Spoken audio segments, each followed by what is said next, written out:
Hello and welcome back. Oh, why can I hear myself? Wait a second. I hope this is not an issue. Oh, like that. Yeah, good. I think I did that when I was just fooling around with the settings, which I already said that I should not do in between streams unless I try how it turned out. But I hope the audio is fine. Yeah. Welcome. It's been kind of a long break since last Tuesday I streamed. Yeah. And I already feel a bit rusty, but I thought I wanted to get back to it. Really.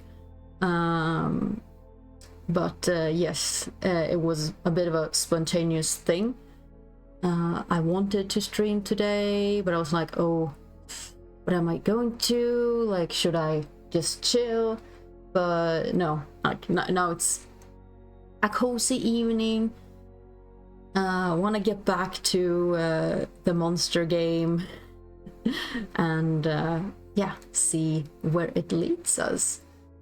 And for you who didn't know, I was at a huge convention in Germany, so that's why there hasn't been a lot of streams going on. So I got home like late Monday evening, and my brain was absolutely cooked yesterday from yeah, doing so much stuff so many days and being around so many people. It absolutely fries me, but it's not like I brain please work. It's not like I regret anything. It was an awesome convention, and yeah, definitely want to go back there someday. But let's get back to where we left off. We had just left the hospital, I believe. And I'm not quite sure where we were going, but we were calling this little green dude a legume? A legume? And yeah. Let's see where that leads us. Also, hello, Adam. Welcome to the chat. Hope you enjoy today's stream, even if I'm a bit rusty and tired in the brain. And hope you had a great day too. So, let's keep walking. We pass through the empty city square and come to a stop in front of a tall red brick building. Also, if I don't remember all the voices, I'm sorry too, but I'll do my best. Through the glass doors, you catch a glimpse of a figure dressed in a brightly colored cloak, pushing a cart full of books through the lobby. Cute! They got a library. Also, that's a ghost crossing. Also, I'm doing good. Like I said, a bit slow. But I thought this would be a great thing to get my head going again. And yeah, I'm happy that you're not too tired. But yeah, that you'll just chill and enjoy the stream. Also, I when I say, oh, hey, you can just chill, it's not I know some people can find that sounds aggressive, oh, chill down, but when I say it, it's just, oh, just relax and have fun.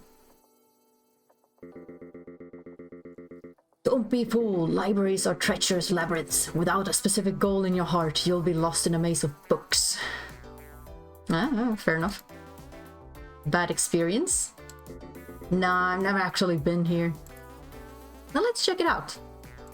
Okay, so we're going to the library. That's a prime spot for picking someone up, I guess.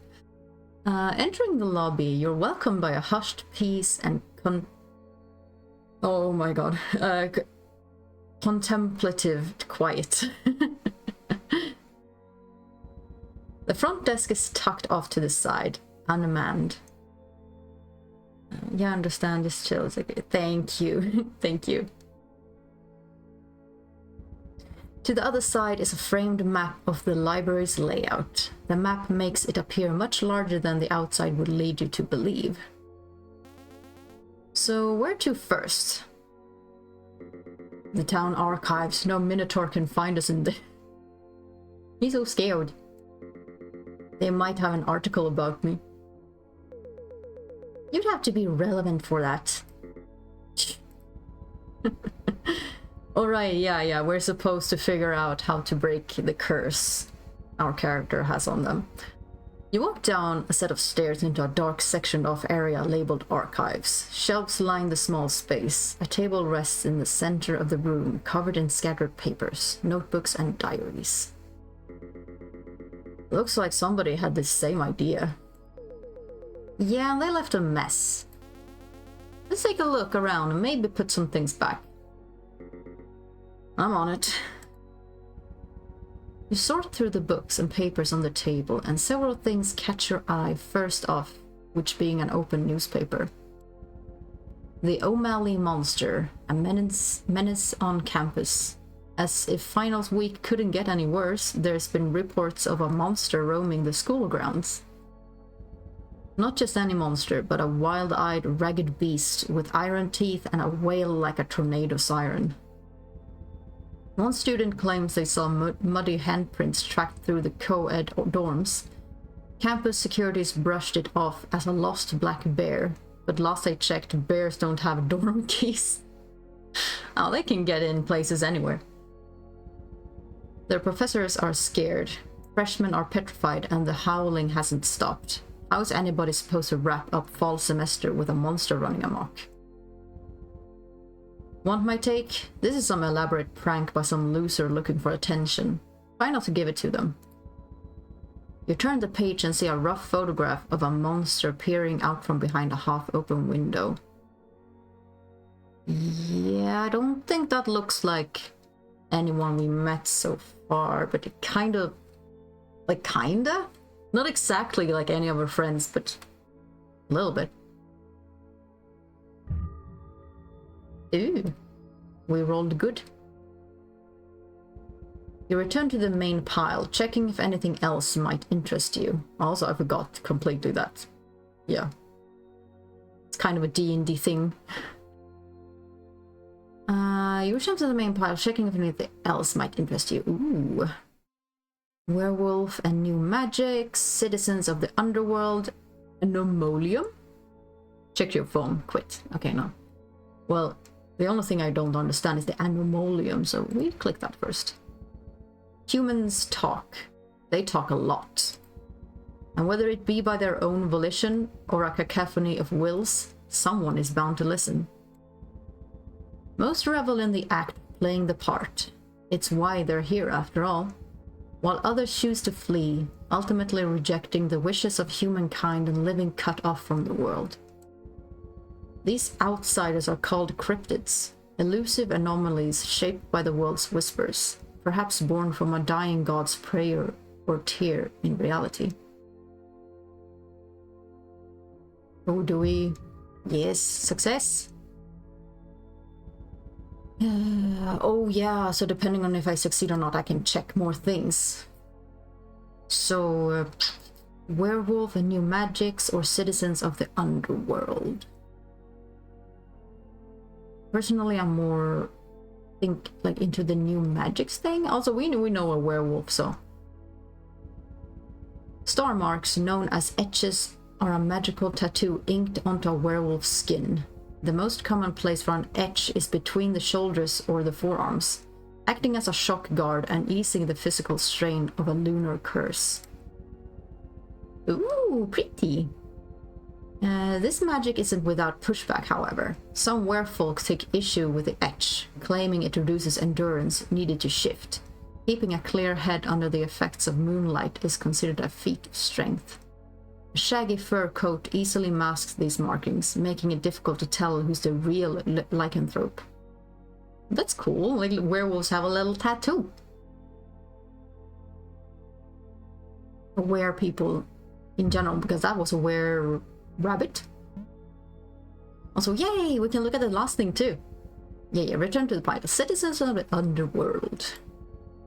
Aha! A hefty textbook catches your eye. Black tome etched with gold on red thread.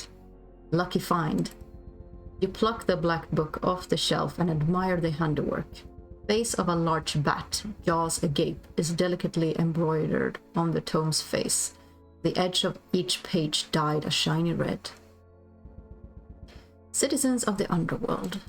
Devils are considered a high-class, haughty demon subtype. Much like their vampire counterparts, devils hunger for life force and tend to keep to themselves. Unlike vampires, however, devils are known for their horns and wings, both requiring proper care and with the right tools can be styled. I don't know why, but I think this looks like something from Homestuck. It's super, like, I think it's just like the purple and the yellow horns, yellow-orange horns. It's a cute design. Gold horn etching and antler jewelry are rather popular among the younger devils. So cute. It's so cool. Cool cute. Do be careful. If a horn is snapped, the break is painful and permanent. The book yanks itself out of your hands and slams shut. Well, that was... Alright, you've got to reply to Jamie's text. Speaking of devils... You respond with a simple smiley face and thumbs up, keeping things short and sweet. I don't even remember what they sent to me. Oh, Jesus Christ! Ooh. Holy... Fucking jump scare! You little piece of... all tidied up. Gwah! Yeah, that was me. You look around and find all the papers and journals have been neatly tucked away. Oh, hey! Did you put them back in the right spots? Oh, he's a good boy. Even though he scared me. Nope. So did you find any articles on me? No luck. Guess it was worth a shot. If it's that's important to you, why not ask the librarian? Also, I remembered that I think like the audio for the game, at least the voices are a bit low. So I'm gonna put it up a little bit, maybe that's a bit... If it gets too obnoxious, like, please tell me. I think the music is alright, I'm just gonna... a little bit. Okay, like that. If that's important to you, why not ask the librarian? True, all we gotta do is find them. Somewhere. Is that someone we're gonna be able to date? Perhaps?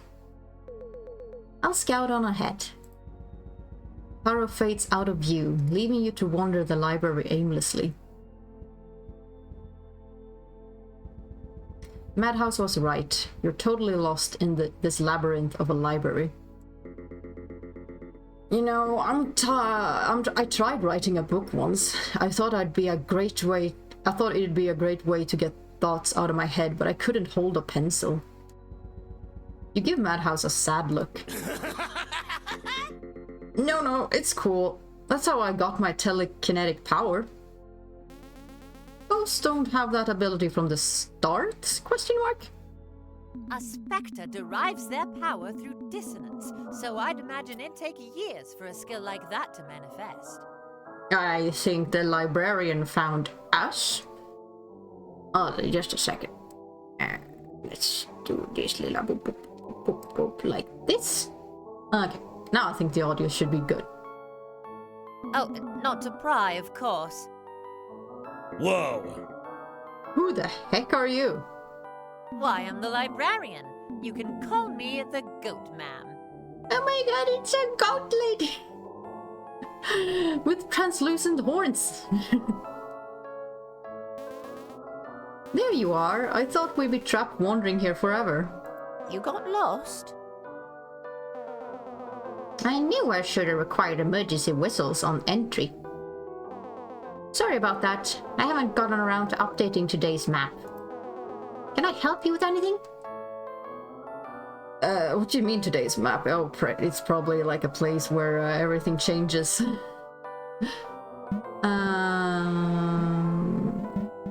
What do you mean by today's map? This building loves scrambling its layout on the daily, which makes our jobs an absolute nightmare. But I live for the challenge. Oh, I can imagine keeping track of everything in a library that constantly changes around. I mean, no, that sounds like hell.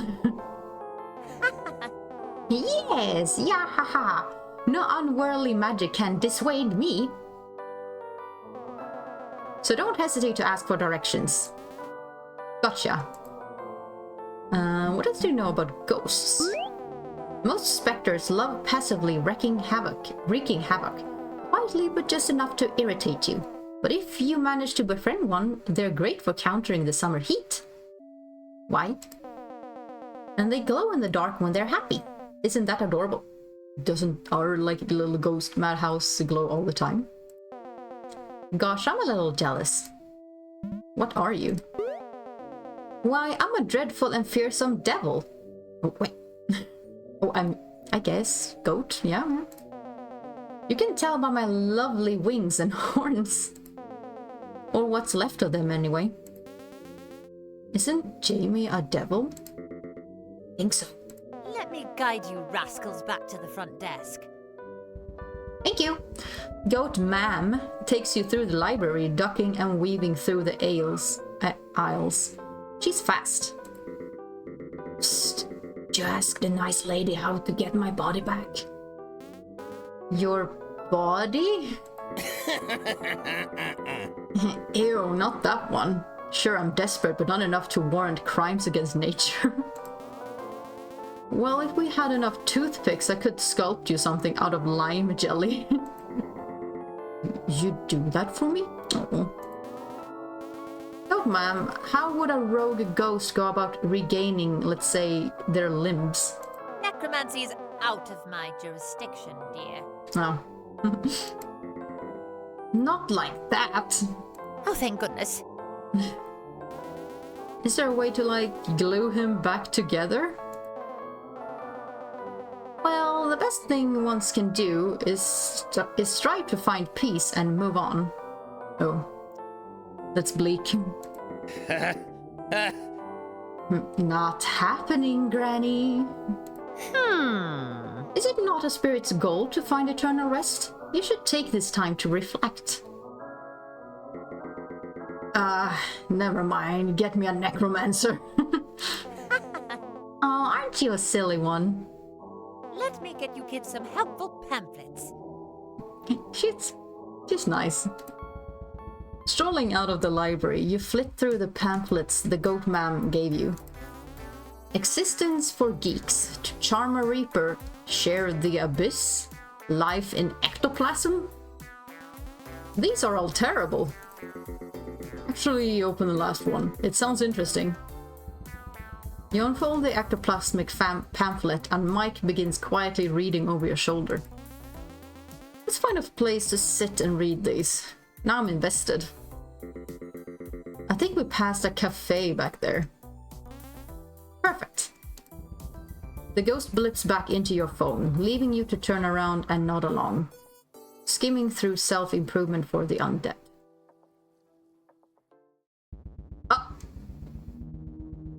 We did like a turtle tooth? Turtle dino frog? Question mark? Entering the cafe, you're greeted with a sharp air of roasted coffee and funky choral music that doesn't suit the atmosphere at all. Not that you're one to judge, everyone has their odd music tastes. You're just here for a chair and a big bite to eat. Are you in line? Standing towards the counter is a bundled up cryptid hunched over a tiny coffee cup, dressed in layers of warm clothes and a fuzzy hat to match. The droning music suddenly cuts to a peppy folk playlist. I was hoping to change my order. Alright. But I think Long Hope's coffee is just bad. Like, look at this. It's crap. Just useless, warm brown water. That's what I think about coffee in general.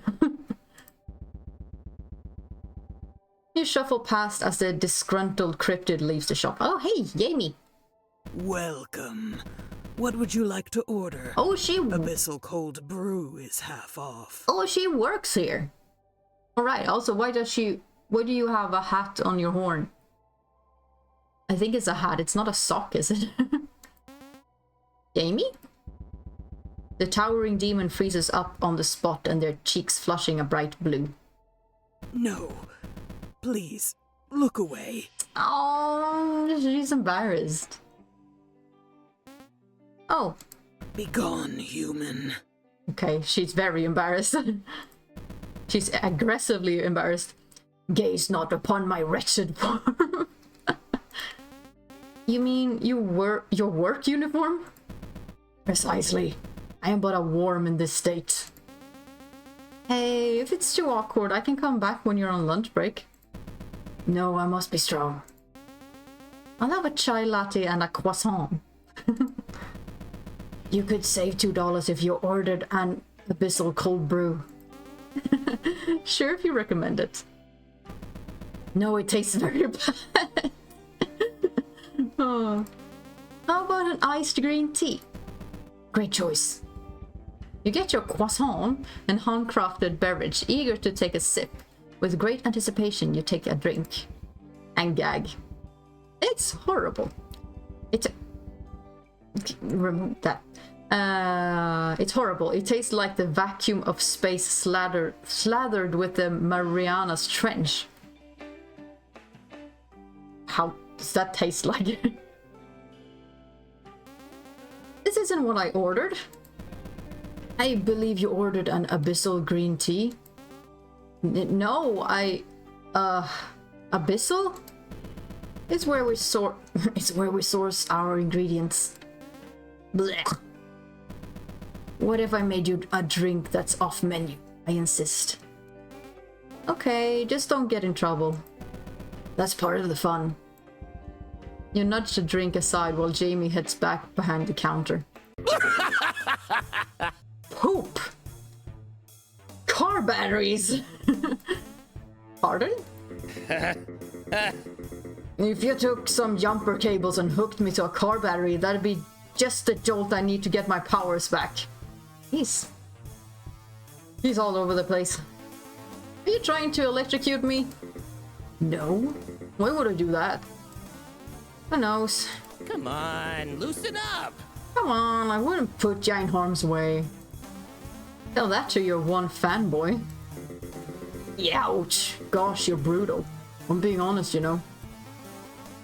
I don't want you thinking you're off the hook here, slimeball. And a cute nickname? Does that mean I get to call you Meatball? No, seriously, you've got a lot of work to do. Whatever. Jeez, what's his problem? It's like he wants conflict. Back in the kitchen, the devil's brewing something truly unholy. And sure, they'll throw in a roasted veggie panini on the side. They search their heart, and the perfect recipe comes to mind. Ooh. Dragon's Primordial Brew. Tincture of Divine Truths. Prismatic Tea of Unknowable Hues. No, Dagons, not dragons. Well, the prismatic thing sounds nice. Because sparkles. So we go. Oh wait, oh no, we need to roll. How important is it that we succeed on these rolls? We did do like, because we need like a 12. I think we're just gonna continue. With an idea in place, they get to work. Their hands move masterfully as they concoct the otherworldly beverage, carefully crafting a brew to suit a mortal's palate. But we failed, so... Here. Jamie slides the cup down on the counter with a handcrafted beverage. But not without nearly dropping it first. Hope you enjoy. The drink looks more like a cosmic sludge that feels a bit too alive and bouncy. It refracts various bright colors as light glints off the surface. It doesn't feel like a drink that should exist, let alone be consumed by people. I wonder if it would look nicer if we succeeded. Still looks kind of nice. You look up at Jamie, who stares back at you expectantly. Surely, if they're confident in it, you should be too. I don't know. Is it gonna be an instant game over? We die? Wait! Jamie lunges, swatting your hand away before snatching up the cup of tea, a wild look in their eye sockets. I screwed something up. I can feel it. You can't drink this. It can't be that bad. You're getting a tropical mixed juice box instead. Get a little juice box. Huh? Here's an apologetic grilled veggie panini on the side. Okay, so we will probably have died. Okay, fine. Temporarily pacified by the delicious sandwich and the not-so-fancy juice box, you take a deep breath, stretch, and collect your thoughts. You give Jamie your thanks and leave the cafe. You head outside and find the perfect bench to rest upon. With the sustenance in hand, you decide to crack open the trove of pamphlets you were given. Each of them seemed to be about self-defense? Kind of strange that the goat mam's first thought would be on how to use your brains, charm, and occult to kick ass, but to each their own. Maybe you could use these if anything like that madhouse debacle happens again. You could take a nap right about now. Maybe ghosts do leech on life force. It'd explain why those two are so clingy. Leaning back, you fold your arms and bow your head, letting your eyes flutter closed. It's nice feeling needed, even if it's for cat food. There you are! Speak of the devil herself. Taro, you left me to rot! That googly-eyed goat wouldn't stop asking me questions. Ooh, and a three-eyed cat? I've never heard of a guardian angel. May I hold your little paws? Not with those creepy mage hands. Oh no, I'm sorry for wandering off without you, Taro. I figured you wanted to go off and do your own thing. Typically, yes, but on my own terms. Now carry me. You scoop up Taro and give Atlas a call. He's always been your go-to guy for anything, really.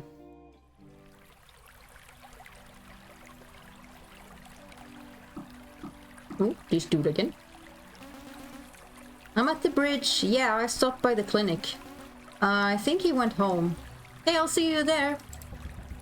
The bundled up cryptid catches your eye. They seem lost in thought, gazing out across the water, feeling a twinge of worry. You quickly cross the street and call out. You alright? The stranger digs around and pulls out a chunk of granite stone. Tied around the stone is a string of woven green clovers. I'm tossing rocks. Okay, just tossing rocks. He hoists it up and tosses it off the bridge, watching it plummet before plunking into the water. You want to try? Yeah! The cryptid offers you a mossy rock wrapped in grass and yellow wildflowers. Why exactly? He tosses another stone, this one wrapped in twine and maple leaves. There's a goddess sleeping at the mouth of the river. So I'm trying to wake her up. I got questions. It's not very nice to wake someone up with stones. Weirdo. How do you know she's down there? She tore a chunk out of me down in the bay. Whoa. Apologies, ma'am, but frog legs are off the menu. Okay, he's a frog. Oh, you thought he was joking. Sorry, I'm still getting used to life here. The name's Robbie. You can keep the rock. Oh, hey, Robbie. Oh, are you new?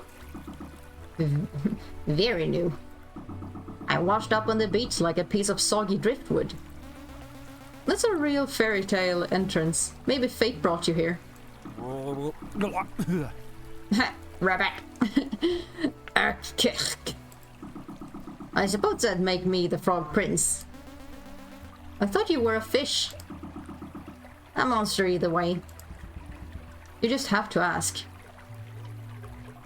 It would be nicer to ask him about himself, but maybe he does not remember since he was, like, washed up. So we ask about the goddess.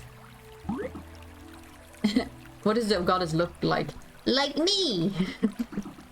Green, long fins, awfully territorial. Like a little slice of home.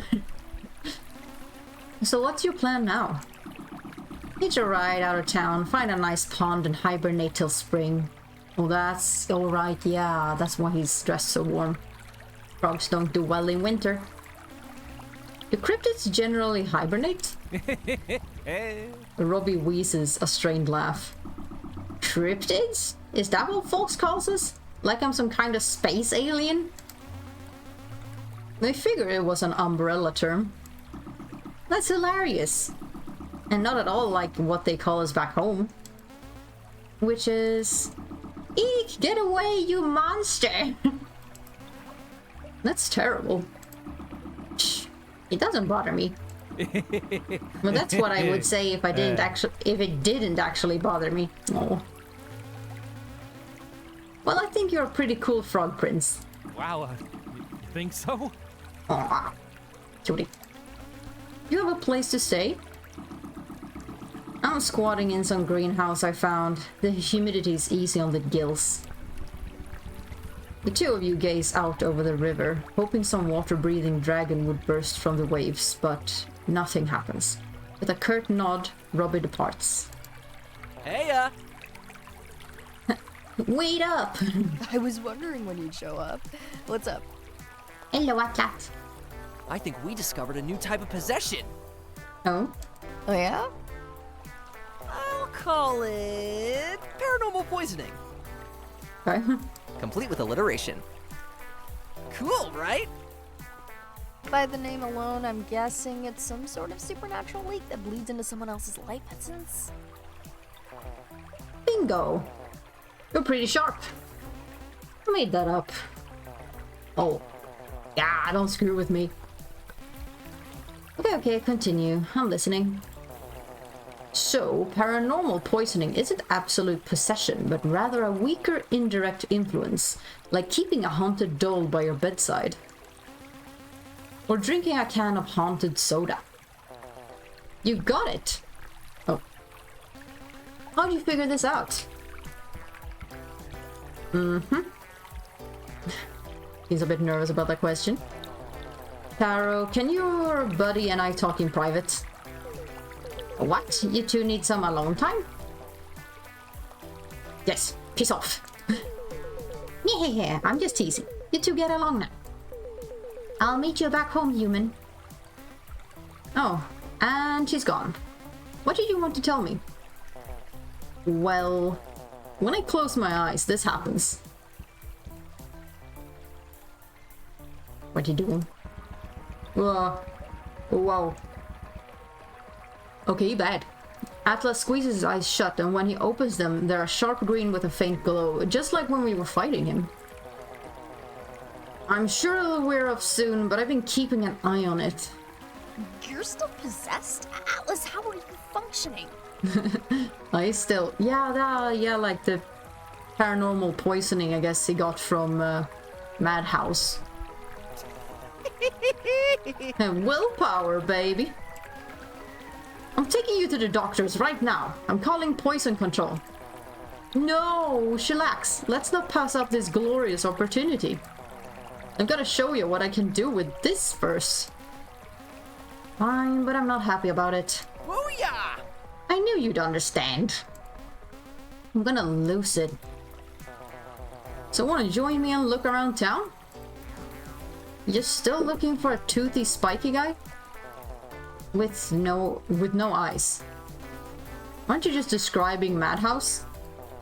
Nuh-uh. So you wanna come with? Sure. It'd be good to catch up. Great! Let's go! Woohoo! How's the Atlas household?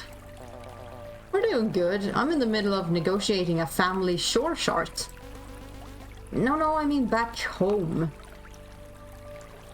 Oh. Success. With your dad. Oh, with the Mothman. Ah.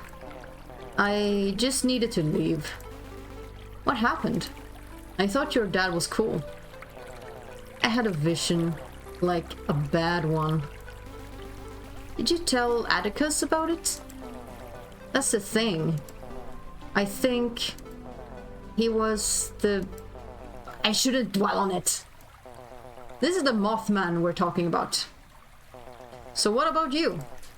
How are you liking your new home?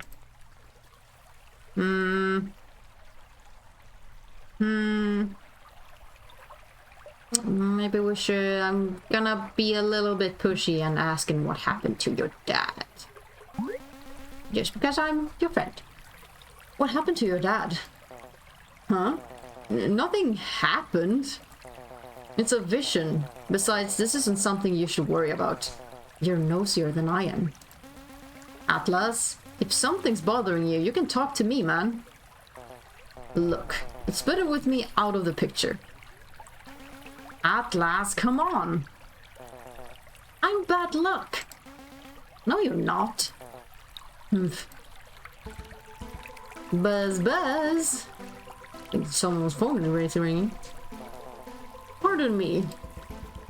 Atlas turns away and plucks his phone out of his neck fluff. Phew, it's just August. Just August, he's... Have you talked to him? Since, yeah, you bailed on watching his, like, niece or something last time? He wasn't very happy with you. Atlas, where were you? Jeez, could you talk any louder? Slept in. It's not very reliable. Yeah, I was gonna call you. Do you need a change of clothes? Alright, I'll be home for dinner, okay? Sorry about that. Dude, I can't believe you're living with him. Jealous? A tiny bit. You and I are neighbors. That's basically planet roommates. This is true. Besides, I'd be a terrible roommate for you. I'm loud, I hardly sleep, and I'm like super grouchy. But those are things I like about you. Yeah, cause you're not living with me. True. Seriously, you're looking for my dumbass brother, not me. I don't know you squat. Oh, are they still trying to get paid for ambulance service? So get lost before I kick your ass, old man. Damn, it's gonna be a fight. Just on the street. Oop. But this is not my fight. Hey, Hazel! Huh? What do you want? Looks like we've come full circle, huh, Oz? You're conspiring with the enemy. Who? Oz? He the enemy? The what? The enemy. So what do you want, Feathers? You're gonna be late for dinner. I'm staying at a friend's place. Did you let August know? No, he can shove it. Oh jeez, what happened? Gus was a total unapologetic crybaby at the hospital. Literally freaked at me for being worried about his stupid ass. It's ticking me off. He seemed pretty on edge when I stopped by. Geez, I'm glad I don't have siblings. Most of us aren't so lucky. Yeah, that's not true. I'm just annoyed. I getcha. Sometimes Soul and I argue, but we always work it out. Usually. So, you're Soul. I've heard a lot about you. We can talk to Gus together. Then you can blame everything on me. Thanks, bro. Hazel walks away. She called me bro. Hehe. Hey, I'm gonna head home, but thanks for today. And for letting me crash at your place. Atlas zips up into the air and soars away. You wrap up the day with a nature walk around the lake. Strolling behind your apartment, you follow a footpath cutting through the thick brush leading down to the water. The sun begins to set over the mountains. You hear the waves lap against the shore and feel a cold breeze nip your ears. The temperature certainly drops around nightfall. Like, see I think there's like the water monster? Damn. You walk the rocky shore, taking in the scenery as you go. Maybe it's nature's charm talking, but you feel at peace. A pair of leather boots sits at the water's edge, a rolled up piece of paper poking out of one of the shoes. You wander over and examine the misplaced gear. Somebody lose these? Or somebody got eaten. You lean down and snatch the parchment out of the boot. Unfolding the makeshift scroll, you realize it's a torn page from a wordy textbook. Certain passages are circled in red pen. It's no treasure map, rather a passage describing aquatic monsters across the world. This could be a clue, your adventurous spirit declares, hastily crafting a wild story behind these misplaced boots. Well, we know there's some kind of water monster living here. And that they took a bite out of someone else. Also, kersplosh! Ooh, with a gasp you see a sleek, shimmering emerald tail breach the water. You scramble... Weren't they very territorial, though? You scramble for your phone. There's no way that's a whale. It's got to be her. How'd she stray so far from home? Does she look like the picture books? The tail sways a moment before sinking back into the waves. With a wistful sigh, you stuff your hands in your coat pockets and head back. No! Stay! Stay and, like, call for it! Even if it kills you. After returning home, Atlas tucks himself away in the attic to work away at a broken-down radio. Some time passes, and soon after, there's a knock on the Mothman's door. I saved you a plate in the fridge since you didn't come down for dinner. Oh, sorry. I lost track of time. What are you doing? Trying to get this freaking radio to work. Want me to take a crack at it? You'll break it. My thoughts exactly. August sits on the edge of Atlas' bed, holds his arm behind his back, his head, and falls back onto the comforter. You're probably right. I'm sorry about last night. I should have stayed with you when you were hurt. It's okay. I was rather unpleasant back there.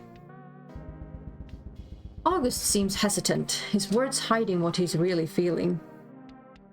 Also, just let me put my phone on silent.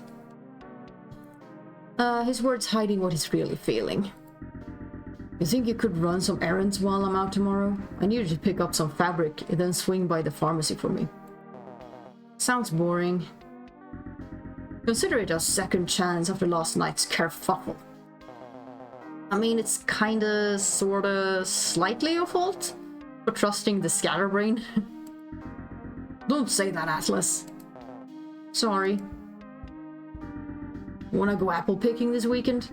I'm itching for a piping hot cider. Maybe bake a pie or roast some cinnamon apples.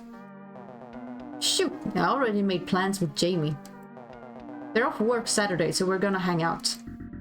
Why don't you bring him along? Jamie's a good kid. Now come downstairs. June wants to show you the jigsaw puzzle she's been working on. Hey, Gus? August glances over his shoulder as Atlas holds out the portable radio in his wings. Could you fix this, please? I'll see what I can do. The two make their way downstairs. He was way more cool than I thought he'd be. You return home and are greeted by a happy Taro. You scratch under the cat's shin and she rubs her face against your open palm. Following your usual evening routine, you fix yourself dinner and settle down for the night. Finally in bed, you find yourself twiddling the charm bracelet between your fingers you had been gifted. You roll onto your back and examine the wooden beads. I wonder if this thing will actually work. You tuck the charm under your pillow. Taro floats down and tucks her little paws under her belly, her third eye staying wide open as she dozes off. Some time passes and a voice cuts through the dark. Hey, you still awake? Can you stop being creepy? Yeah. What's on your mind? So I was thinking, I bet you I was a musician before all this. A real star chasing his dreams on the West Coast. I fought skeezy managers, threw parties and... Dude, you were probably a prom DJ before Elkhorn Station. I would never. You snicker. What about you? What pays the trespassing fines? I worked at an electronics store, and part-time at some seasonal haunted house. Also, I've never been caught, so shush. Haunted house, huh? What, you like a theater kid or something? Man, kid. I play the drums. Oh my gosh, me too! Probably. What did you play? Oh, you know, Madhouse is a bass guitar guy. Because the sky's the limit when you're making shit up. You really don't remember anything? Nothing outside... But... Wait, nothing outside the station. But that's okay. I feel like we're close to a breakthrough here. I had fun today, so thanks. Night, Band Geek. Good night, Rockstar. You finally drift off to sleep. You sit alone on the far end of your old overgrown yard, staring out into the woods past the overgrowth. You hug your knees to your chest and wipe tears from your eyes, sniffling. Hey! A pair of bright red eyes peer out from the bushes ahead. You don't respond. What's up? Nothing. Ducking and weaving through the brush is Atlas, looking rather scrappy in his overalls and torn open boots. Do you like my new shoes? They don't fit. Exactly. It's so I can still grab stuff. Atlas picks up a stick between his talons and swishes it around. Wanna see me draw? Okay. The moth drags the stick through the dirt and scrawls something out, all while standing on one foot. Ta-da! You look down at the ground and see two shakily drawn stick figures holding hands. One figure has big eyes and feelers. You and me? Atlas looks rather proud of himself. You're just trying to make me feel better. Is it working? What's the matter? Nobody believes me. Believes what? That you're real. Everyone says, oh, you're playing pretend. That's just your imaginary friend. The photo. Didn't you take my picture? It's too blurry. Hopping across the ground, Atlas flops onto the fallen log next to you. Sounds like you need more proof. He digs around and plucks a feather from his neck fluff. This should do the trick. A feather? Everybody's gonna think you're a crow. You hear leaves rustling, heavy footsteps marching through the dense forest behind you. Huh? Who's there? You look back and see Atlas is gone. Your backyard, the forest, everything is gone. Wake up! Towering over you is a gruff, long-haired stranger dressed in a white t-shirt and slacks. A piece of copy paper with a squiggly face scribbled in marker is taped to his face, acting as some lousy mask. Oz?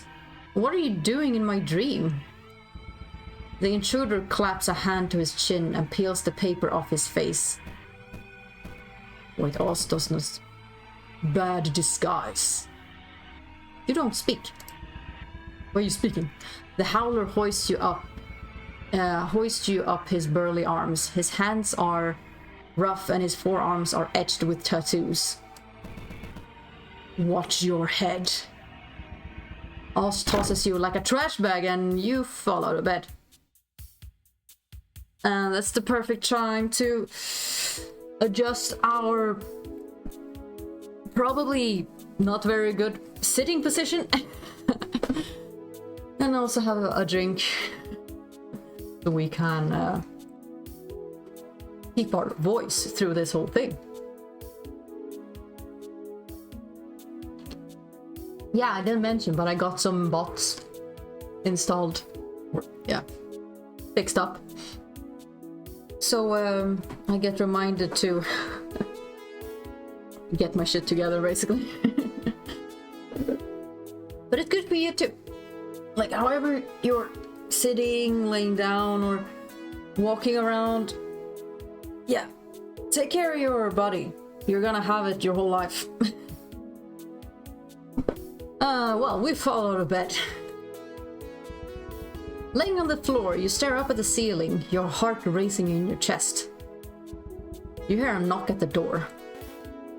And another knock at the door. Are you going to get that? Absolutely fuming, you leap to your feet, march through the kitchen and glare through the peephole. Whoever it is, they're blocking the peephole. So they're tall. Probably. Or just standing super close. You open the door. Good morning. No, it's Jamie. You're relieved it's a friendly face, but irked at being woken up at such an early hour. Couldn't you just texted me? I felt like any more text might be rude since your phone is now home to a ghost. Mike's not a digipet. Can I come in? I brought breakfast. Jamie reaches into their day bag and pulls out a fragrant loaf of pumpkin bread alongside a plate of muffins. You look at the muffins. All is forgiven. You step aside, letting the devil into your apartment. Jamie's horns clonk against the doorframe as they walk inside. I want to write August a sympathy card. Jamie strolls through the kitchen and places their bag on the table. Reaching inside, they pull out a fistful of markers and a blank card.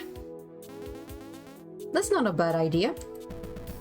But where do I start? August... I'm drawing... With a drawing? Write a poem? Or let me do it?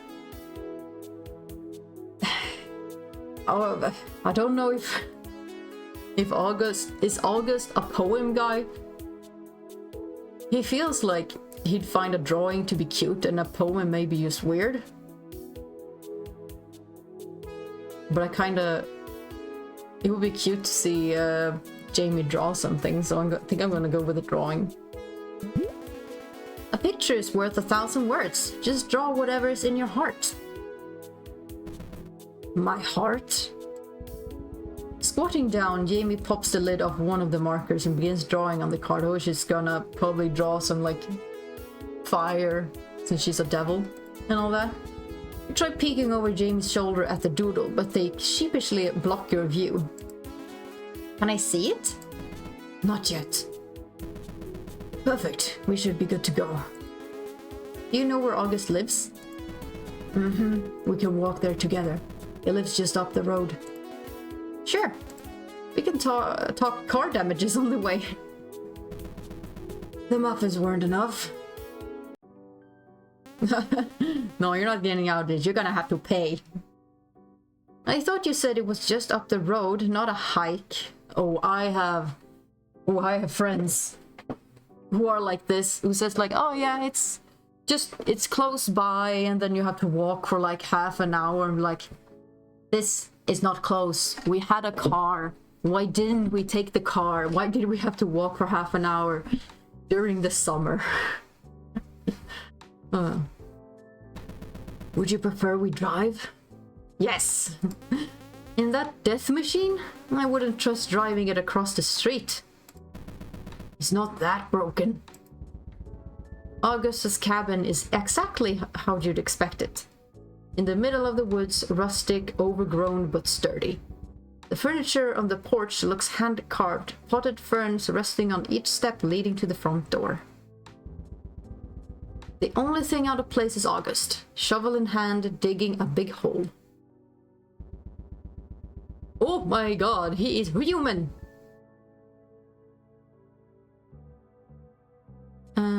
As the two of you approach, August hops up and calls out to a kid kicking wood chips in the nearby flower bed.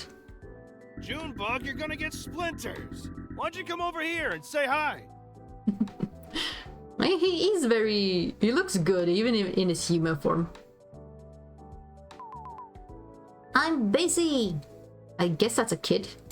Morning. Morning. Look who's back to normal. How are you feeling? Normal? That's not very nice to say. Just peachy. If you're... I guess you don't... I'm still gonna give him the growly voice. If you're looking for Atlas... If you're looking... Wait, how does he sound now again? I did him before. If you're looking for Atlas, he's asleep in the attic. Atlas lives in your attic? Well, attic might be the wrong word. It's more a loft. We got fairy lights and everything. Oh, that sounds lovely. Atlas is a serial couch surfer. He'll crash wherever he can fit his feelers into. Oh, boy. Let's down on his luck, that's all. You called him a pest. Man. Yeah, I shouldn't have said that. I'm not... These voices are getting them too close to each other. How do you get stuck with Atlas anyway? He's an old family friend. We're happy to have him. We brought you a card and pumpkin bread. Oh, wow, this smells great. And a card too? Yes, please open it. That's awfully kind of you.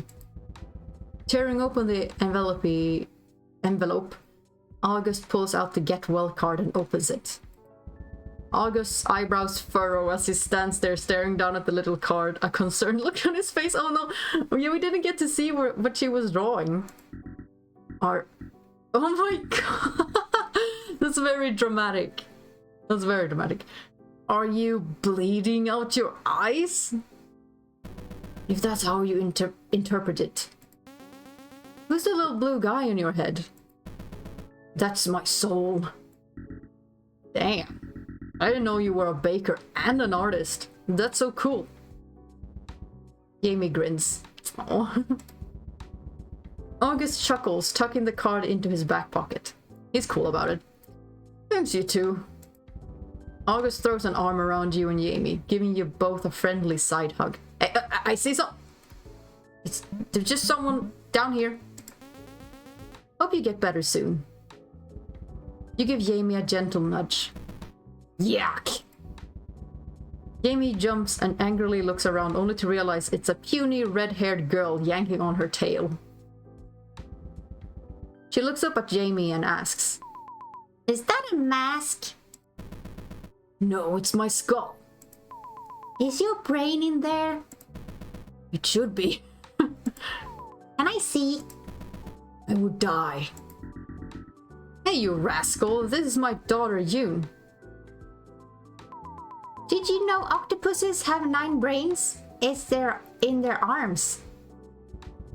Yoon kicks the devil's shin. "Hey! Tag, you're it!" She runs off yelling and flailing her arms around. Wow, I'm sorry for scaring you. Have you ever played tag? You're supposed to chase her around. Yeah, it's all in good fun. Okay, sure, that sounds easy enough. I can have fun. They'll be fine. Glancing at the large shovel August is leaning against, you raise an eyebrow. There are no shrubs or saplings around needing to be planted. What's with the hole? I'm doing some yard work. Uh-huh. I find it relaxing. This feels like a werewolf thing. I'm certain it's a normal human thing. Maybe if you're a gravedigger. Gravedigger? Oh my god, okay. Madhouse, you need to stop being such a rascal. Stop scaring people. And stop scaring me. August tumbles into the hole. Get a load of this beefy boy digging around the dirt. It's great to meet you, bud. You're haunted? Double haunted, actually. And you're okay with this? For now, at least. I can't believe a werewolf's fallen for me. Did I come on too strong? August hoists himself up out of the pit, rubbing his back while he winces. Oh no, I got the message. August, meet Madhouse Mike. He's a lot. Oh, like the radio guy. Oh, he knows him. Madhouse is gonna be happy about that. I'm a ghost in need of a man with a shovel. Wait, you remember me? Ah. Vaguely, but that paranormal stuff makes me queasy, so I try to avoid it. That's okay. It's not for everyone. Aw, he still knew how you are. That's cool. One sec. June bug, time to get ready for school. June? No biting! Help me. Young guy Jamie's in trouble. What is your plan exactly? You're gonna find my body and my hat too. That bastard's gotta have it. Mike, that feels wrong. Is this really how you'll find closure? Sure, if closure involves shovels and felonies. We're not doing that. Fine. I'll do it myself. Give me your phone.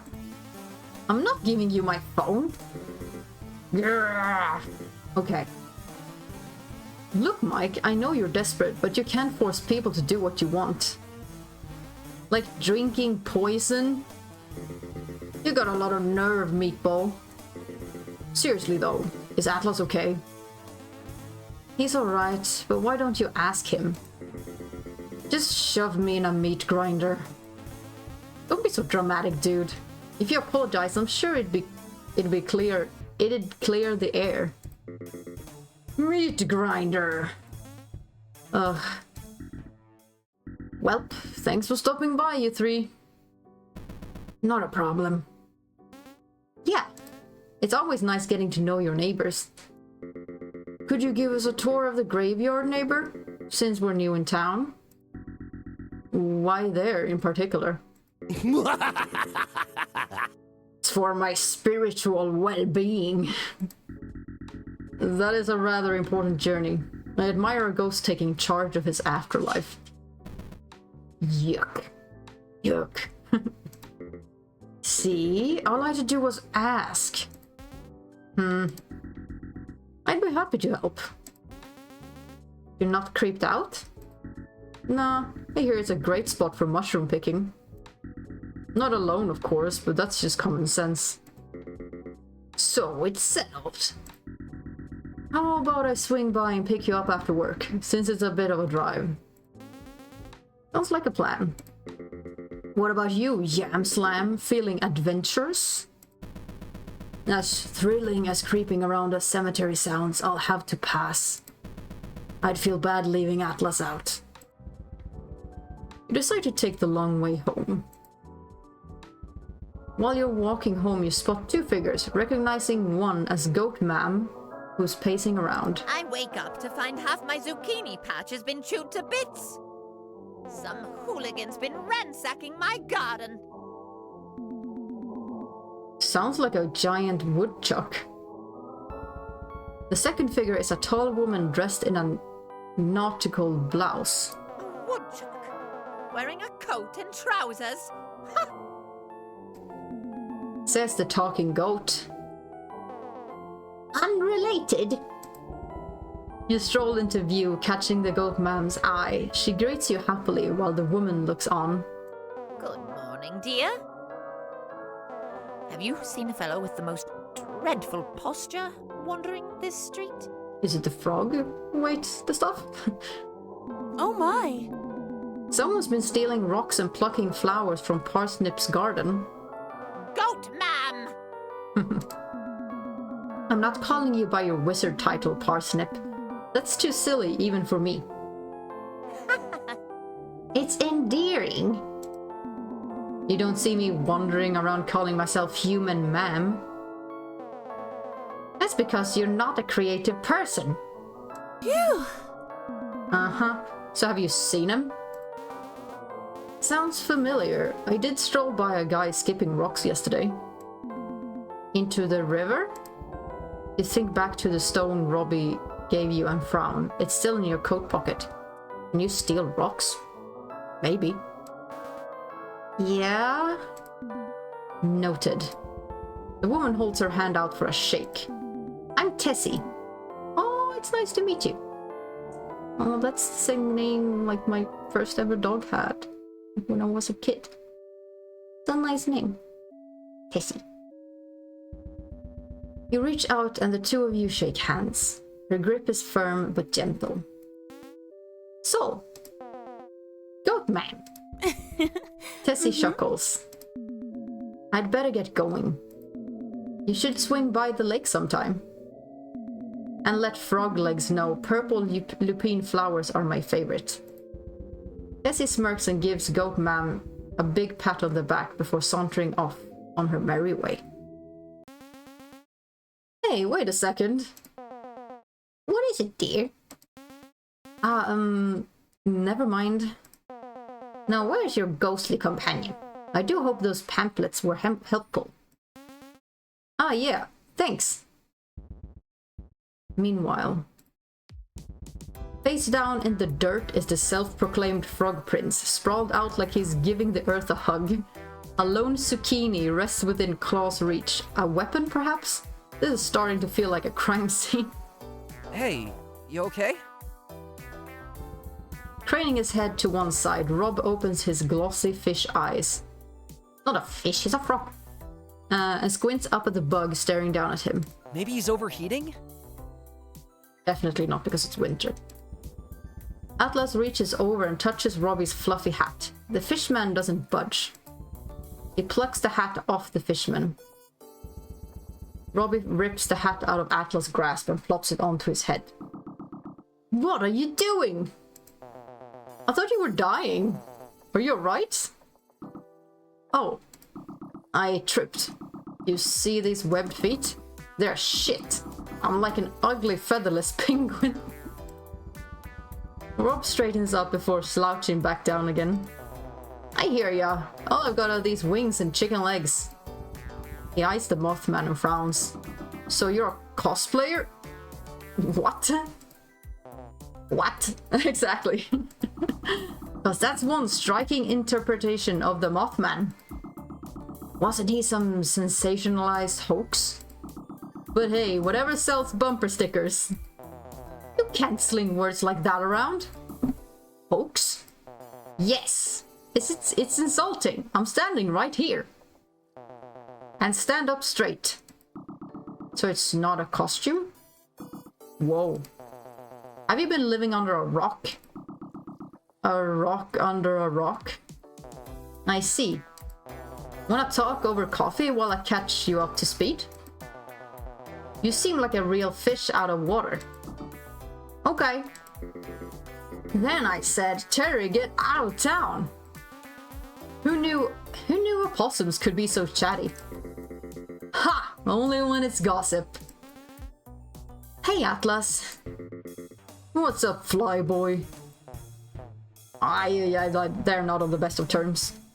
Just chilling with my good buddy. Hello. You look at the ghost expectantly. He's going to say something, and you know it can't be good. Atlas, I just wanted to say... What a rebound! You got a thing for green guys in hats? Oh, I do not like that. That was a question from your Darkwasher interview, wasn't it? It was? And you thought I wouldn't notice. Looks like Mike's out of material. Oh, damn. Atlas' eyes flicker a sharp green with a faint glow. Ugh, you look terrible. Your face is gonna get stuck like that, you know. Have you been taking care of yourself? Oh, I know! A riddle would perk you right up. Ah, he's become a bully. Is this a prank? No. Then piss off. You got it, boss. Atlas. Yeah, you're gonna want to call a doctor for this guy. Or a priest. I do it myself, but I can't figure out how to open doors. With a yelp, Atlas' eyes twitch and shift back to a bright red. Okay, so he has a... His cursed side makes him a bully.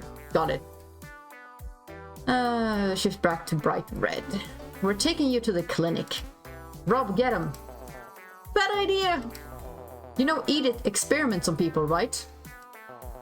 In the hospital basement. No way! So unless you want to see me pinned to a corkboard, I'd advise against it. No, that feels like a stretch. Do you have any proof? I dare you to sneak down there and see for yourself. Sounds boring. I'm interested in phantoms, not Frankensteins. What if you visited Goat Ma'am? She knows a thing or two about ghosts. That's not a bad idea. You should donate Madhouse to her collection of antiquity. No. Ah, don't worry, I'm just joking. I'll talk to Goat Ma'am after I run some errands. I've got to prove I'm the greatest stay-at-home rat man around. Lest I be banished to the crawl space. Taking a page from Taro's playbook, you spend the afternoon loafing around the house. After a lazy dinner, you wander outside where you meet up with August. Oh yeah, we're going to the graveyard. Probably gonna meet some more ghosts. August drives a blue pickup truck plastered in a scatter shot of feel-good bumper stickers. Someone scrawled, "Wash me!" on the dusty back window. The interior is littered with crayons, coloring books, a cup of mystery soda, and a single palm tree air freshener dangling off the rear view mirror.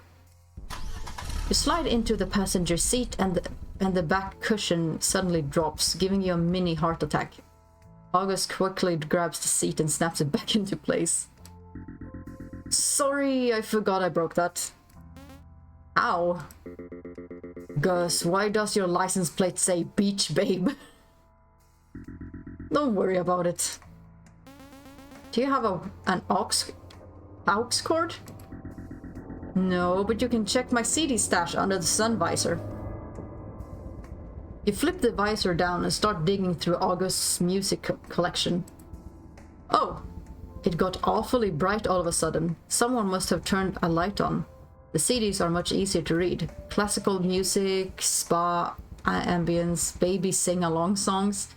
You don't want to listen to any of this. Do the baby sing-along songs. You look over and see two massive headlights blaring in the side mirror. You shield your eyes at the imposing crimson logger truck riding the blue pickup's rear. Don't brake check. The truck swerves into the opposite lane and veers past you. Glancing at the cargo makes you uneasy.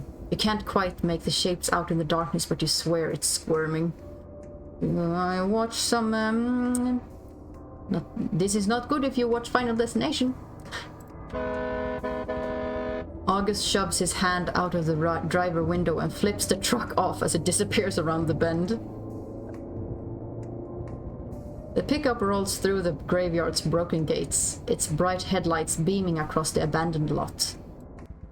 The three of you hop out and August twirls his jangly car keys strung on a seashell lanyard. He whistles. Phew, we're not driving back that way. We could have been steamrolled. The gravel crunches under your shoes, your flashlight shining over mossy headstones. The singing crickets and icy wind bring a gloomy peace to these old resting grounds.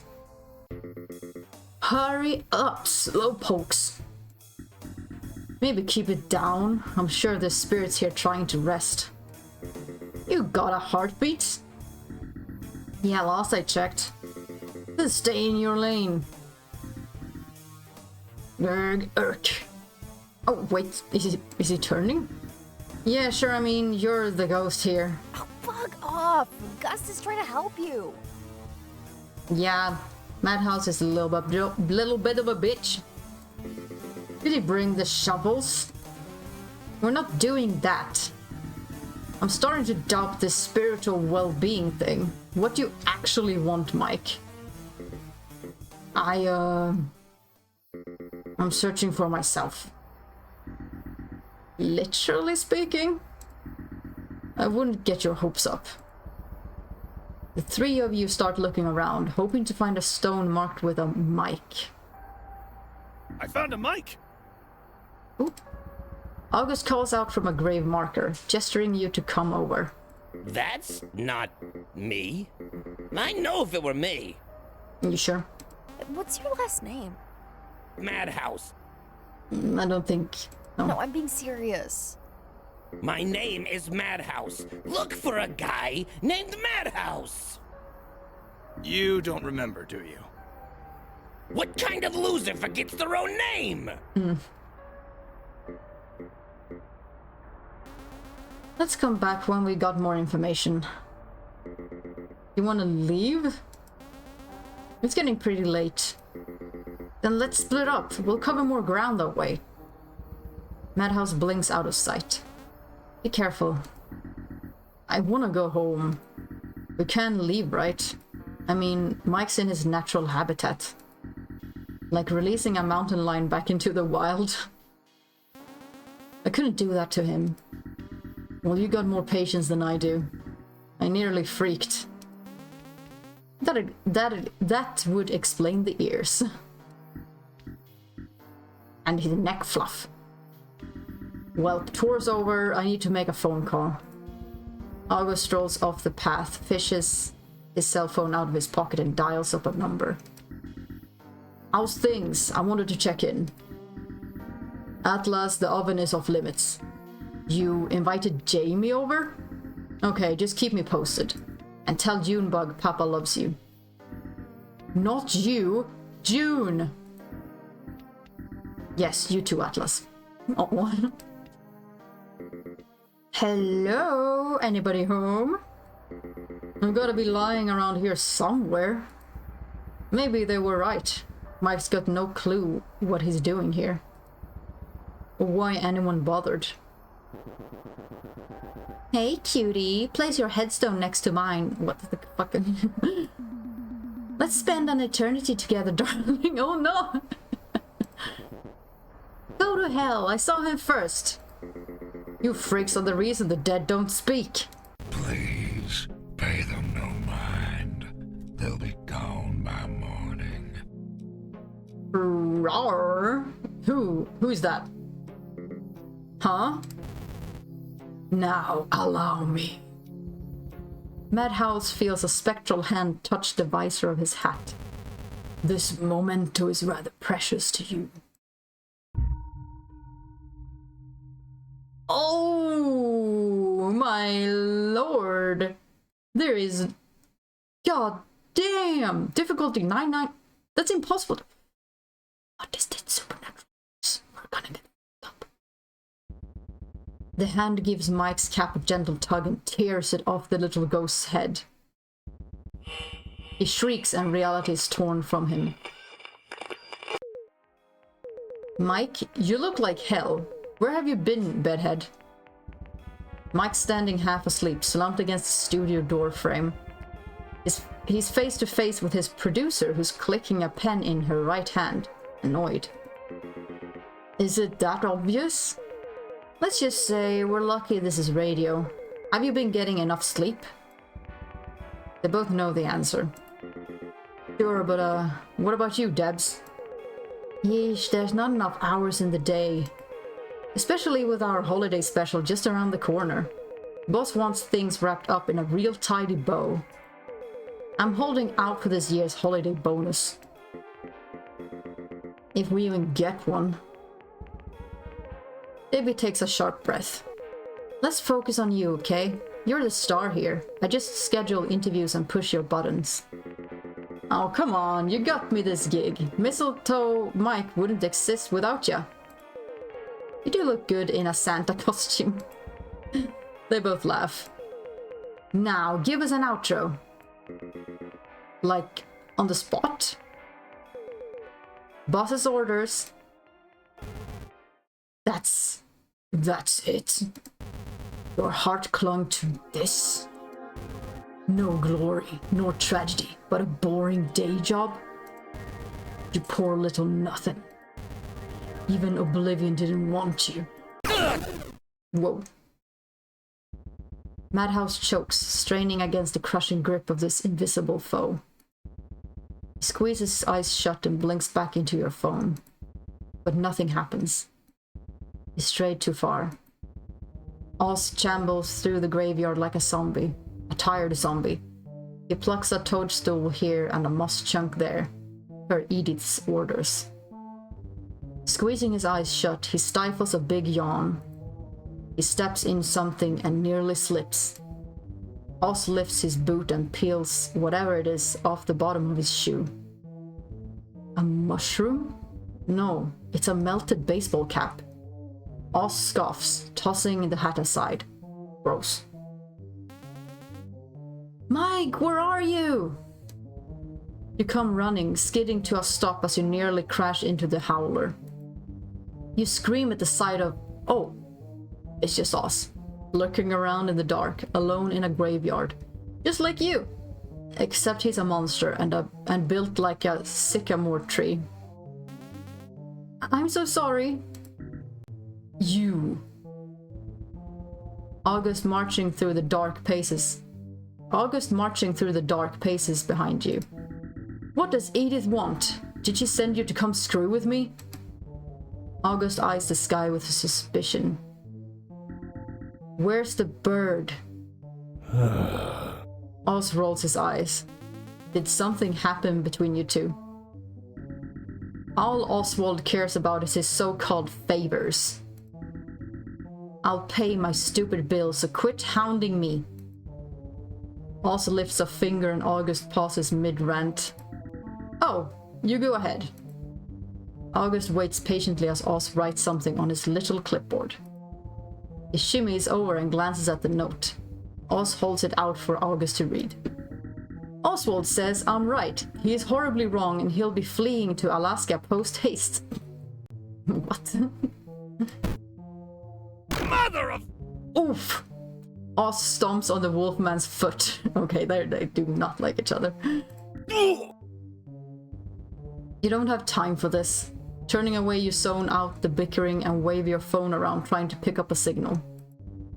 A red splotch catches your eye. Strolling over, you squat down and pluck a hat off the ground. It's Madhouse's hat. It's hot in your hands, crackling with a supernatural energy.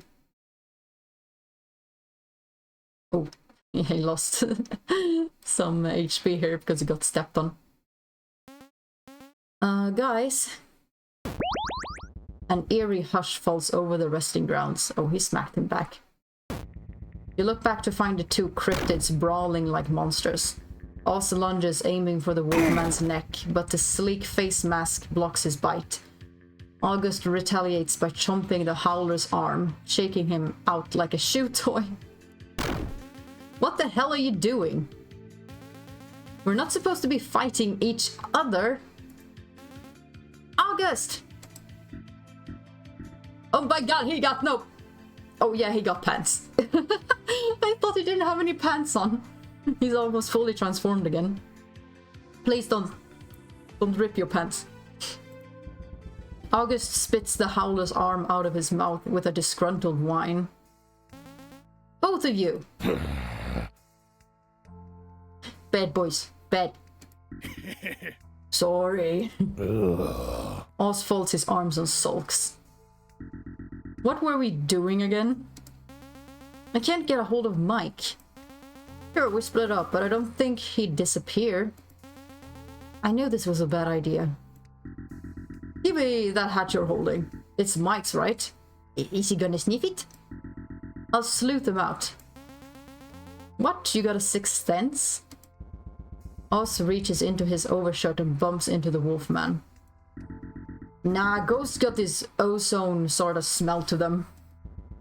Oz draws a silver dagger from his coat and cuts through the air before him. What are you doing? Eek! Eek! Oh. Oh, he felt that something was here. Oh, damn. Mr. Walker and Lantern. Mr. Walker appears. What is that thing? Why, you're rather rude. Not that it matters now. We'll all be gone by morning. Oz hisses through clenched teeth. Hey, that's Lantern's giving me the creeps. It reeks. Oz lunges, darting to the side before bashing the hilt of his dagger against the lantern. Oh, please. Yes! Success! Chunk. Oz stabs Lantern for 1 damage and flicks shadowy threads off the tip of his blade. Oz looks to you for further instruction. Oz, lower its defense, I think. We need to make some more damage on it. Lower guts to lower physical defense, and lower brains to lower supernatural defense. Go get him. Lower guts. Guts and brains. Okay. I'm in a rush. Madhouse is tethered to your phone, right? What if you tried calling him back? Oh. Okay, but we got a full set, so we can roll one more time. Yes! Soul angles her phone at the lantern and a wild bolt of green lightning spikes through the air, dealing 4 damage. Lantern's brawn is lowered by -2. Lantern's brains is lowered by -2. Super! Aye! The shadow laughs and tips his hat. Rather impatient, are we? I don't mind. Now, why don't you go first? It's time to put your new abilities to the test. You miss Taro. Lantern summons a will-o-wisp. Lantern summons a will... 1 more, and 1 more. So 3. August wants to bite. Well, we let August bite. Ooh, we haven't fought with him before. Onslaught. Success. Deals low damage 1 to 3 times. Failure. Move works, but additional hits are less likely. Checks brawn versus hustle. Cost 1. Howl. So it raises guts. Bite back. Raises guts. If an enemy attacks before you act next, you deal damage to the attacker. If used while active, the counter is strengthened. I think the doing more smaller attacks could be good against the sprites.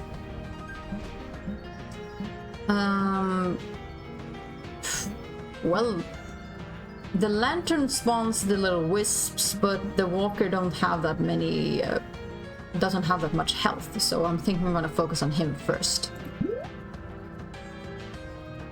Yes, success. August goes wild. Mr. Walker takes 3 damage. Walker takes 5 damage. Takes 7 damage. Oh my god, we almost got him. Blessed by the moon's silvery light, August recovers 2 health. Mr. Walker is preparing to attack. Madhouse is in there somewhere. He's got to be.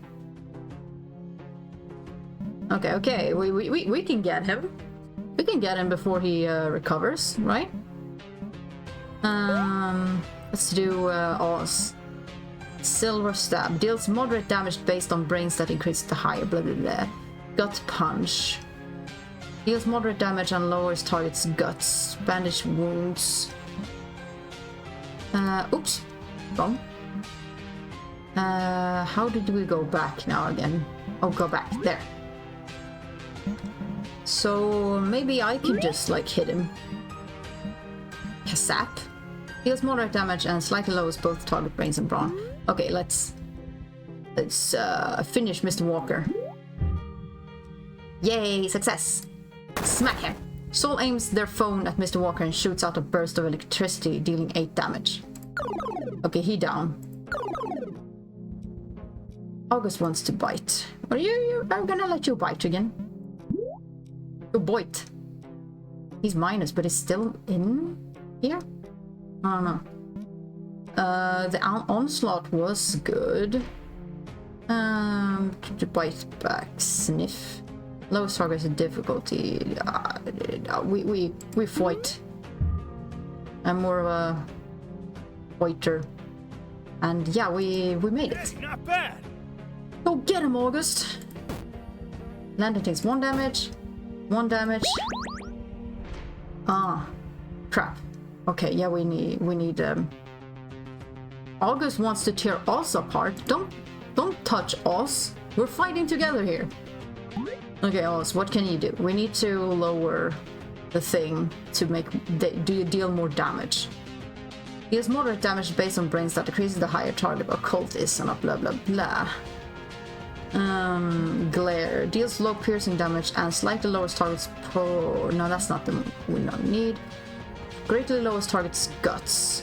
Gut punch. Yeah, we try a gut punch. Yes. Okay, we got good rolls. Good rolls today. Oz buries his fist into Lantern's gut and tears a meaty chunk out of him for 1. Okay, but Lantern is preparing to attack. Oz glances up at the moon. Turn 5. Okay. We did lower its guts. Is that gonna help us? Sniff lowers target difficulty. How? Raises guts brown. Additionally, raises targets. Move works but lowers targets. Okay. Bite back. Raises guts. Maybe we should do the onslaught again, because it does the most damage. Yeah! August goes wild. 1. Ooh, 2. And 4. Okay, this is good. This is good. Let's spend a moon silver light. August recovers 2 health. Lantern summons a will-o-wisp. I don't like this. Oh no! It heals the walker guy.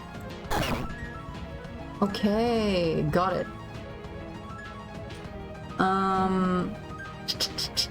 So we how much health does he have? He has 11.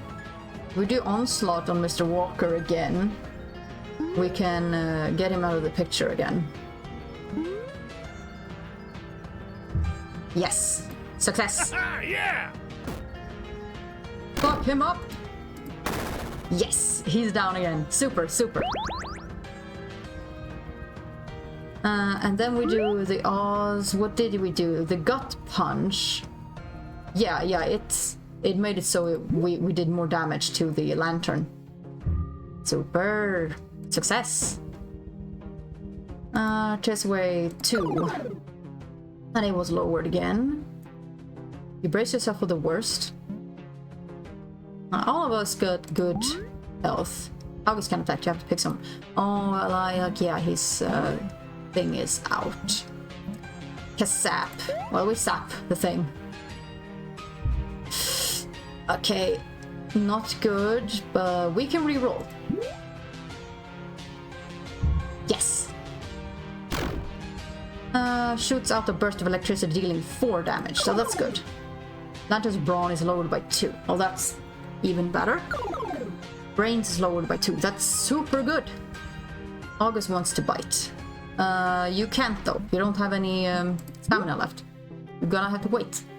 Rest up. Silver stab. What are the pierce defense? We can try the silver stab. Yes. What did we get? Result 11 plus 2. Oh, that's good. Shink. Oz stabs Lantern for 8 damage. God, good work, Oz. And flicks shadowy threads off the tip of his blade.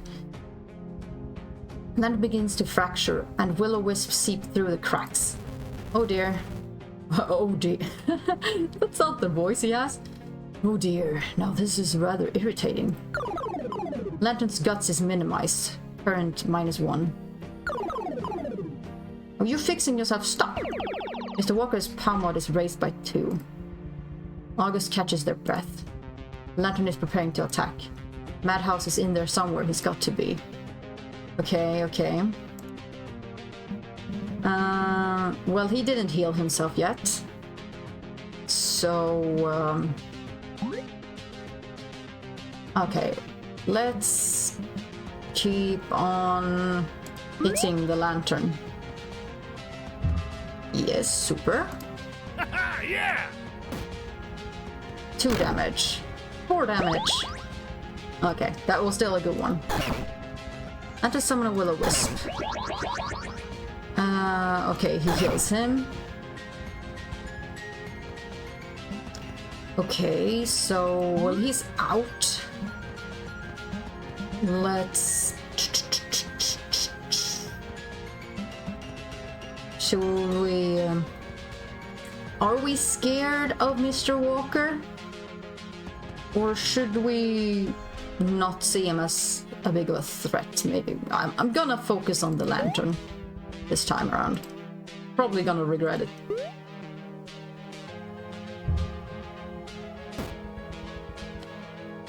One.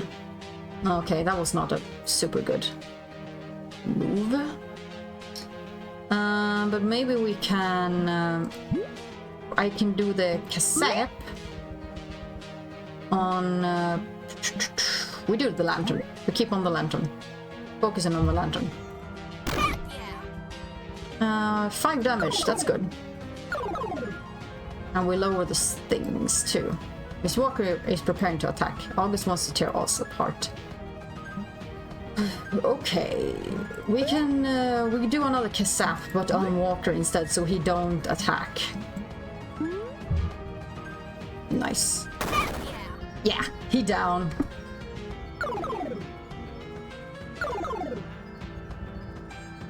Okay, August, you go bite the lantern. And you succeed! Super! My boys are doing good. 1 damage, 2 damage, and 4 damage. Oh, next time we got it. Lantern is preparing to attack. Yeah. Okay, Oz. You see if you can... if you could deal the finishing blow. Let's go. Yeah! 15, rank S. Super. You've unlocked the full moon duet dice. You can equip them at any time through the quick menu. I need to check them out. The lantern shatters, and a geyser of ghostly light spills from the broken glass. With a wail, the shadow shields his face from the flash, and just like that, disappears. Today's my last day, Mike. I'm moving to Seattle. Her last day? But the season hasn't wrapped. Debbie can't just leave. Why didn't you tell me? I didn't want you to quit, not because of me. You know I can't do this without you. If you go, I go. Oh man, don't be like that. Gotta hold down the fort, okay? Turning away, Debbie reaches into her backpack. Here, I want you to have this. Oh, is it the hat? Debbie holds out a small box wrapped in festive paper and ribbons. A tag noted, "To the host I owe the most," is taped to the side with a little heart. Cheesy. It's a bit early for a gift exchange, Debs. Yeah, I'd rather save on shipping. Mike takes the gift and slides it open. Inside is a simple red cap, horn sewn to the crown. The embroidery is not the best, and it was hell finding matching thread, but I had fun making it. Aww. You made this?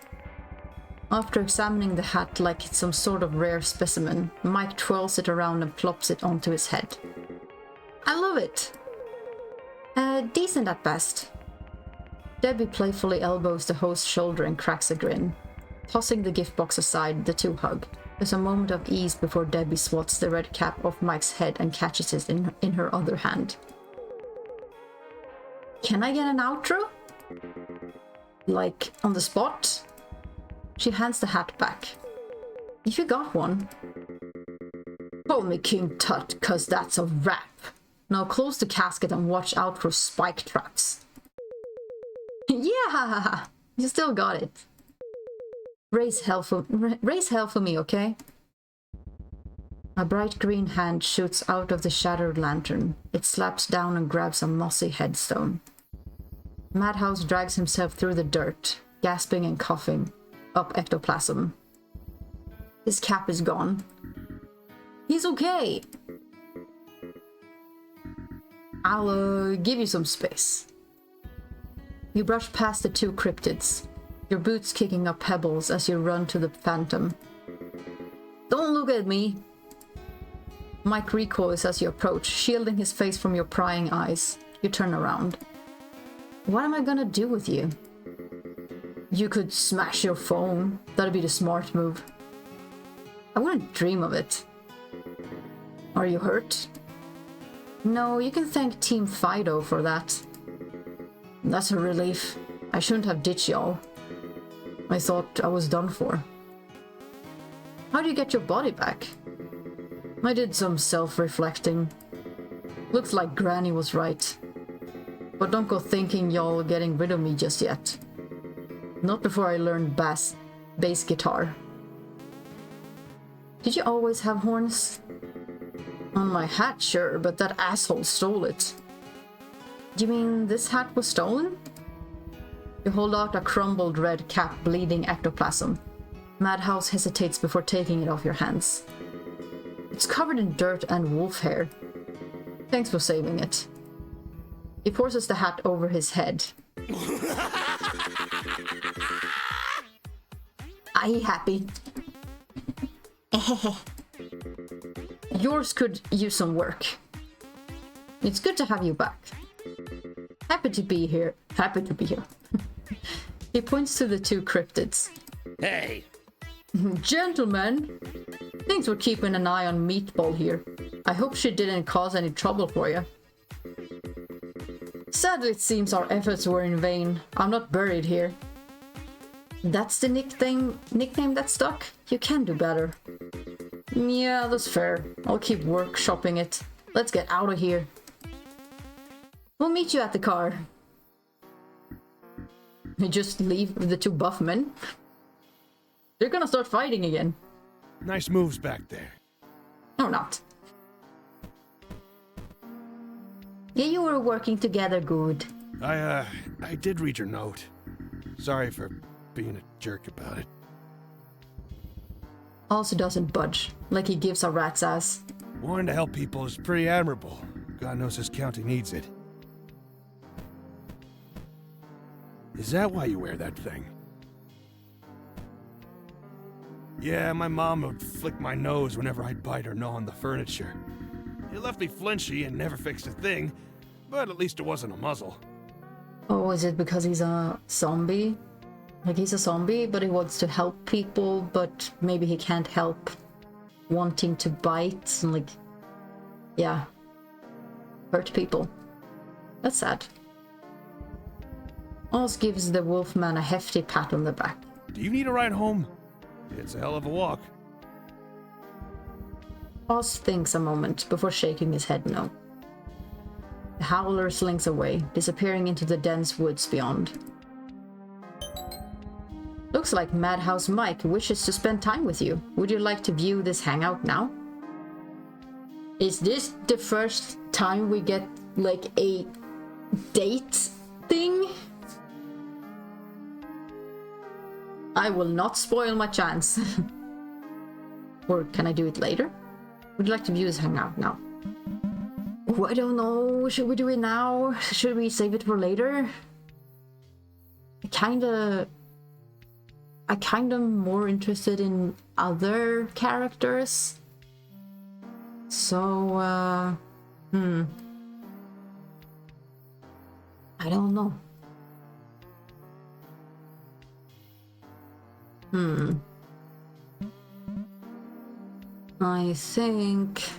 I think I'm gonna wait. Yeah, we wait. You can access this event in the chapter select menu. Is it like over here somewhere? They don't have names on it. Like, what is this? Look at the wolf I have to patch. Okay, so this is like history, preferences. If we go back here. File, is this the chapter menu? I just want to make sure that I can... Oh. No, wait.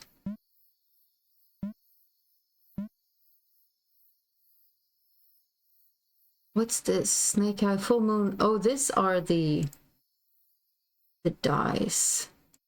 Like, I want to know what they do. Full Moon Duet. Sounds cool. So, not that I know what they do. Oh. Well, I guess we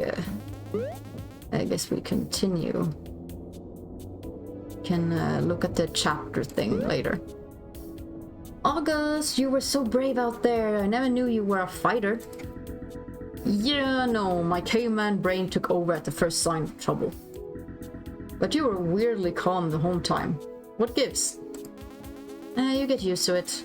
Atlas and I got into a lot of trouble back in the day. Back in the day? Kid, you're in your 20s? And I haven't achieved anything. Yay! Mike snores, sleeping in the backseat.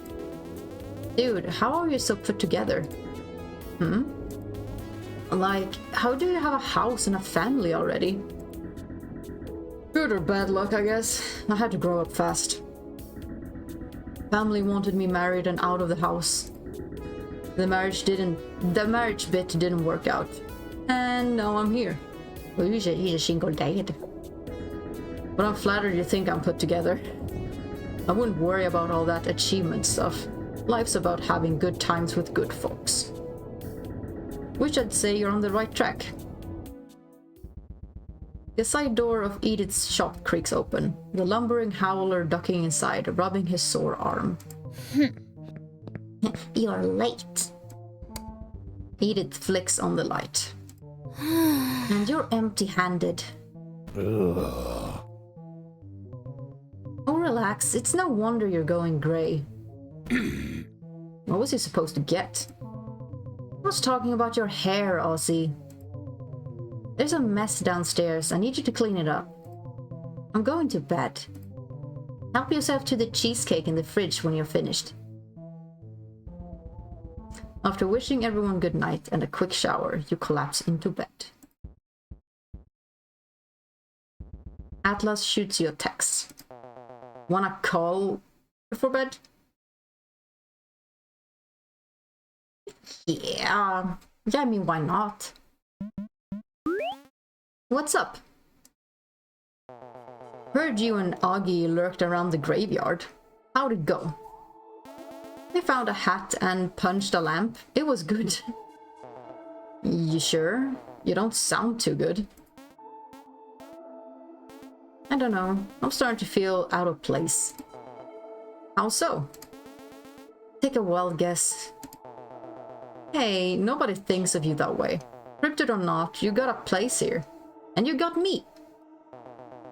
Besides, you could always ask August to bite you. Yeah, if push comes to shove, it's like, oh, I don't feel like I belong here. And you can become a werewolf. That sounds painful, so no. Good, cause he got all upset when I asked. Something about responsibility, family tradition, or whatever. It was like, so you're saying I'm not part of the family? Then he was all like, no, you would probably die. What a killjoy. You stifle a yawn. Well, I'm gonna head to bed. Sweet dreams. Good night, Atlas. You set your phone aside and close your eyes. Resting on your nightstand, Madhouse yawns, throwing his arms above his head for a big stretch. He leans to one side, then to another, and slides off his office chair. It's getting late. He walks through the messy office and looks down at his feet. He's missing a shoe. What's this feeling? There's a drumming in his ears and a dull ache in his back. His chest rises and falls in this mechanical rhythm. Breathing? Yeah, that's what they call it. Breathing. Madhouse staggers to the bathroom. He shoves the door open, slaps his hand to the wall, and feels around for the light switch. Oh, damn! There's a stranger in the mirror, a ghastly, hideous creature made of meat, hair, and bone. Is he having a nightmare now? Also, yes. Ooh. Another reminder to have a drink of water, or something else refreshing, and maybe, yeah, move around a bit and stretch, so, yeah, you don't stay in a bad position, or any position, for too long. I'm feeling very stubborn today. It's probably gonna drag this out at least for another hour. Because I feel like it's getting interesting now. It's been interesting all along, but yeah, story's getting deeper. Let's see if this is just a dream or if this is happening for real. Follows his every move and thinks his every thought. A shriek escapes the young man's throat, terror twisting his stomach to knots. He staggers back, clutching his head in his hands, and collapses. You're lying in a field of wild grass, gazing at the sky sprinkled with clouds. With luck, it'll rain, so you can run out in your boots and raincoat, even if Atlas hates wet feathers. You could lend him your umbrella. Wanna look for frogs tomorrow? I'd love to. Atlas stands over you, dressed in cut jeans and a torn flannel. He's older, far too old for rain boots and frog hunting. May I sit with you? Oh yeah. The moth folds his wings and flops onto his back, gazing up at the clouds. I'm sorry for frightening you like that. Like, in general? No, never mind. Feels real, doesn't it? This place, a meadow sculpted from a memory, perfected down to the rocks in the soil. My teachers always said I had a vibrant imagination. I envy that. The moth sits up. My memories of the surface are fading. But you, daydreamer, have stirred my heart. Atlas, is this a bit? Don't screw with me, man. Ah, the Mothman. Atlas helps you to your feet and gives your hands a reassuring squeeze. Please take this. My time runs short. You've got company. A crumpled $20 bill appears in your hand. You glance down at the money, and when you look up, Atlas is gone. Oh, I think that was Madhouse. A figure plummets from the clouds and hits the ground. He sits up with a start, a waterfall of red spilling from his crown. You scream. What in the... What? Where? What's this flowery shit? Smearing blood off his face, the man struggles to his feet and starts wobbling towards you like a newborn fawn. Run away or help? It's Madhouse. We will go help him. Is that a cap and a nightgown? Hilarious! He notes your worried expression. What's with the weird look? Mike? What happened to you? Oh, yeah, I cracked my head on the toilet bowl. Are you an angel? Is this heaven? You rush to the man's side and catch him as he teeters over. He's hurt. These dreams are, like, weird. No, this is bad. You need to wake up. Mike rests his head on your shoulder. I'll be fine. So you're sure you're not an angel? You want to see the pearly gates that badly? There's no going back from that. Who cares? The world's freaking moved on without me. I know how that feels, but you gotta keep trying. Tomorrow's a new day. Fine, but I'm not gonna be happy about it. The dream fades as you stir awake, sunlight pouring through your bedroom window. Elsewhere, August! Atlas barges into his housemate's room and spies the hulking heap of fur sprawled out on the bed, his long legs dangling off the mattress. He opens one eye and growls. Grr. How am I awake before you? Because you didn't sleep? Don't you have, like, a job? What's wrong? It's catching up to me. The queasy. The supernatural queasy? Dude, you walked into that one. Seriously, a graveyard first date? You know you're scared of ghosts. Just cause I'm afraid of something doesn't mean I gotta hide from it. And it wasn't a date. We were looking for a quirky fella named Mike. Atlas blinks. Mike? Did Mike have a grating voice and a bad temper? The wolfman yawns. Yup. Your friends seem to tolerate them. Sol tolerates everybody. I wish I had that kind of patience. Papa! Yoon darts across the room and leaps onto the bed. She climbed the fuzzy mountain of dadness and pounded her tiny fists on his back. Booga BB! What the fuck? August sits up, reaches back, plucks June off his mane and gives her a big hug. Look who's all dressed and ready to go. Good job. I did it all by myself. Mr. Crow made breakfast. I tried at least. Come on, June, let's get him changed. No! Let him get changed, okay. No! June refuses to let go, clinging to August like a baby koala bear. I'll raise ya. Atlas slowly turns away and takes a big step towards the door. That triggers the child. June hops down and races out the room, leaving Atlas in the dust. Ha ha ha, aw, she's just like you. Oh, hush. Ooh, what this? Ooh, chapter 2. Oneironaut log. We're only in chapter 2. This game is much bigger than I thought. The next morning, you decide to stop by the cafe for breakfast. I'm just gonna have a look around before I continue. So I get like the menus and stuff. These are the dices. But I can't see what they do. No, if I do this, I'm just gonna save.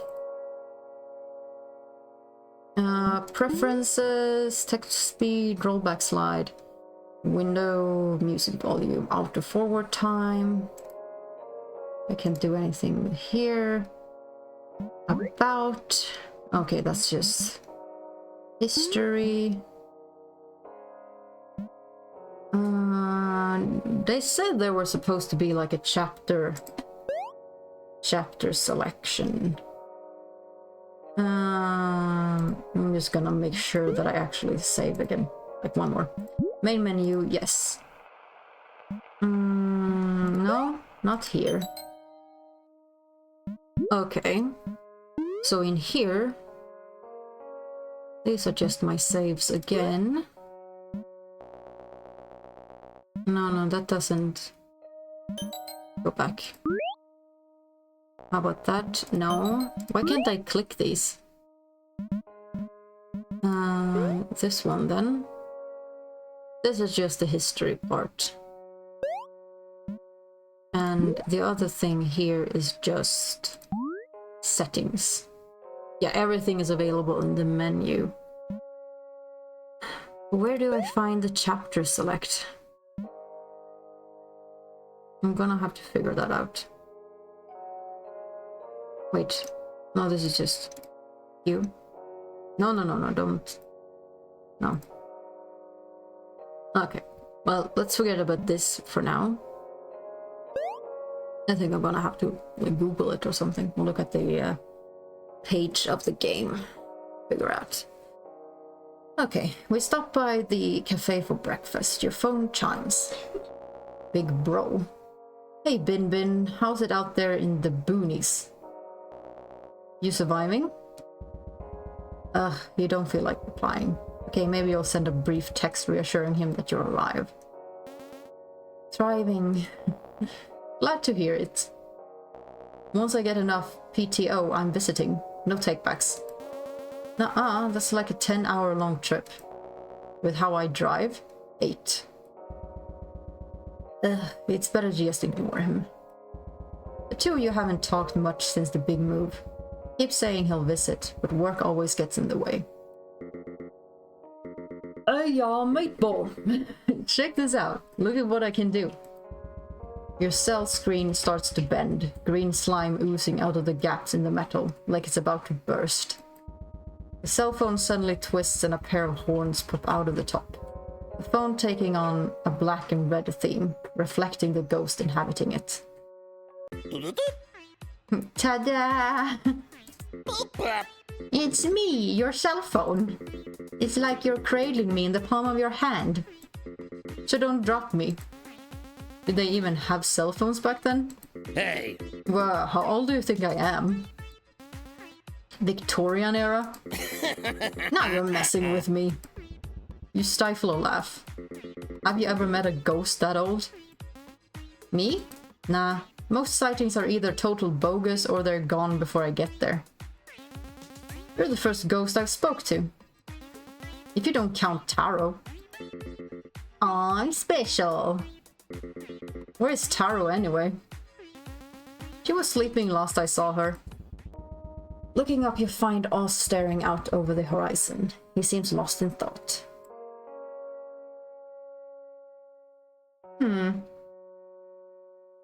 Okay, another chance at speaking to someone. Not my favorite, this one either, but... I don't know what happens like if I continue and not speak with them. If I lose like the whole day, if I do speak with them. We speak with him. Enjoying the view? Oz nods. You sit down next to Oz and he glances over. He's relaxed, wearing a fitted white tee with his work shirt tied around his waist. There's an air of exhaustion about him. He looks at you, waiting for you to make the first move. Thanks for the save last night. You know your way around a knife. I'm guessing that wasn't your first fight. Oz nods weakly. Yeah, I've had my own run-ins with malicious entities. I managed a paranormal club back home. Well, calling it a club is pretty generous. It was really only me, Atlas, and a couple of guys. It's how I met Taro. She ate all the Easter candy out of my backpack one finals week. Oz chuckles. Alright, well I'll see you around. As you stand up, Oz lightly tugs your sleeve. You glance back and see him jotting something down. He slides you a slip of paper and walks off, hands in his pockets. A note from Oz? What could it be? Your heart begins to race, clutching the paper in your hands. With great anticipation, you unfold the note and read. You're welcome. He's not a man of many words. That's for sure. Oof. So, you're not sure what to make of this letter. It could be important, like some kind of clue or a hidden message. You'd better hold on to it. I think he's just literally saying you're welcome. Robbie catches your eye. He's hunched over a tiny cup of coffee. Did he finally find a coffee that he likes? Or is he just like drinking it because he has to? Rob, I thought you hated Long Hope coffee. Wow. The barista's cute. Oh my god, he has a crush on Jamie. Well, I agree. She is cute. Bad coffee is better than no coffee. Do not agree there. No. That's where our philosophies diverge. It eases the nightmares and lingering headaches. Nightmares? Yeah, like someone's digging through your memories and twisting him up. That's exactly what we've been having. The same thing's been happening to me. You mean you see it too? See what? The dice. He's onto you. You've never done it around him, have you? How can he tell? You don't control the dice. Who would you strike a deal with to snag that kind of power? The what? The... These die. That! I saw that! Don't do it again! You're gonna hurt somebody! It didn't do anything. Nothing changed? Frogman doesn't know what he's talking about. How about that coffee, huh? The coffee's great. And a ribbit... Boo! And a ribbit. You're such a bullet. Don't make me bite you. If I can. What are you supposed to be? I'm a demon. A demon? A demon. A demon. Jamie laughs from across the cafe. With those horns, you're joking. Oh, great. My break's in 15 minutes, if you don't mind waiting. Waiting for what? Our rematch. Don't tell me you've forgotten. Oh dear, Jamie. I'm a changed man, a better man. The only devil I wrestle with is the one inside my heart. Which means I'll be turning the other cheek. My, I never took you for such a gentleman. Meet me at the dirt lot past Edith's shop, before sundown. That's such a short notice! I'm a busy ghoul. I'll have to check in with my producer and clear my schedule. But I'll add you to the wait list. Nah, she's pissed. Jamie's not going to back off. Fine. I hope you like the taste of brimstone, bonehead. Cause I'm gonna send you back to hell. Mike, I'm from Atlantic City. Oh. Atlantic City? So what can I get you? You order a plain bagel and eventually leave the coffee shop. Outside the cafe you bump into August. Yes. August. That is the one I mostly want to talk with, if I can. Oh, morning, Gus. Hey, have you seen Atlas? Not since yesterday. He was gonna run in and nab a blueberry muffin for me. Okay. But I guess he wandered off. Typical Atlas. Sounds about right. Ugh. Sorry, I'm on call, so I'm a bit on edge. What do you do for work? I'm a tracker. Occasionally a lost hiker wanders into our woods, and it's my job to find him. Oh, because he probably got that good smell. People can walk into Long Hope just like that. If they're unlucky. Most days it's boring trail maintenance, moving logs, picking up trash and all that. Madhouse, don't be a bitch.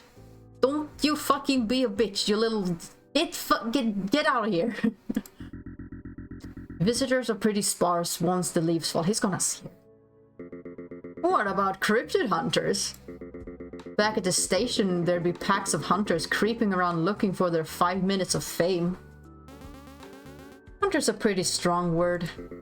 Oh yeah?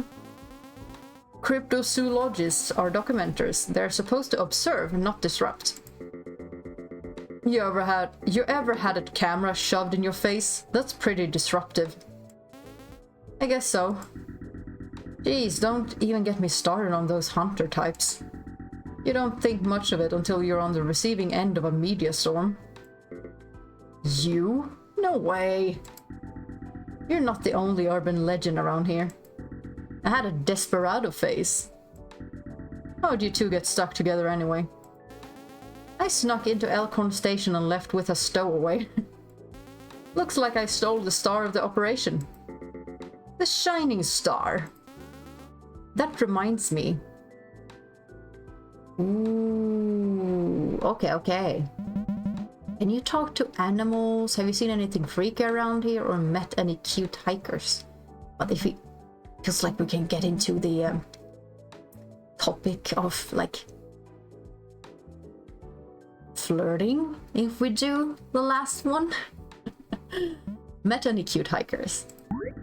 Yeah, I've had some pleasant encounters. Hiking enthusiasts are a rowdy bunch. Some nights, if I'm feeling bold, I'll introduce myself. Spruce would always chew me out for chatting it up. But I'm an lycanthrope, not a misanthrope. Corny. Who's Spruce? The peacekeeper.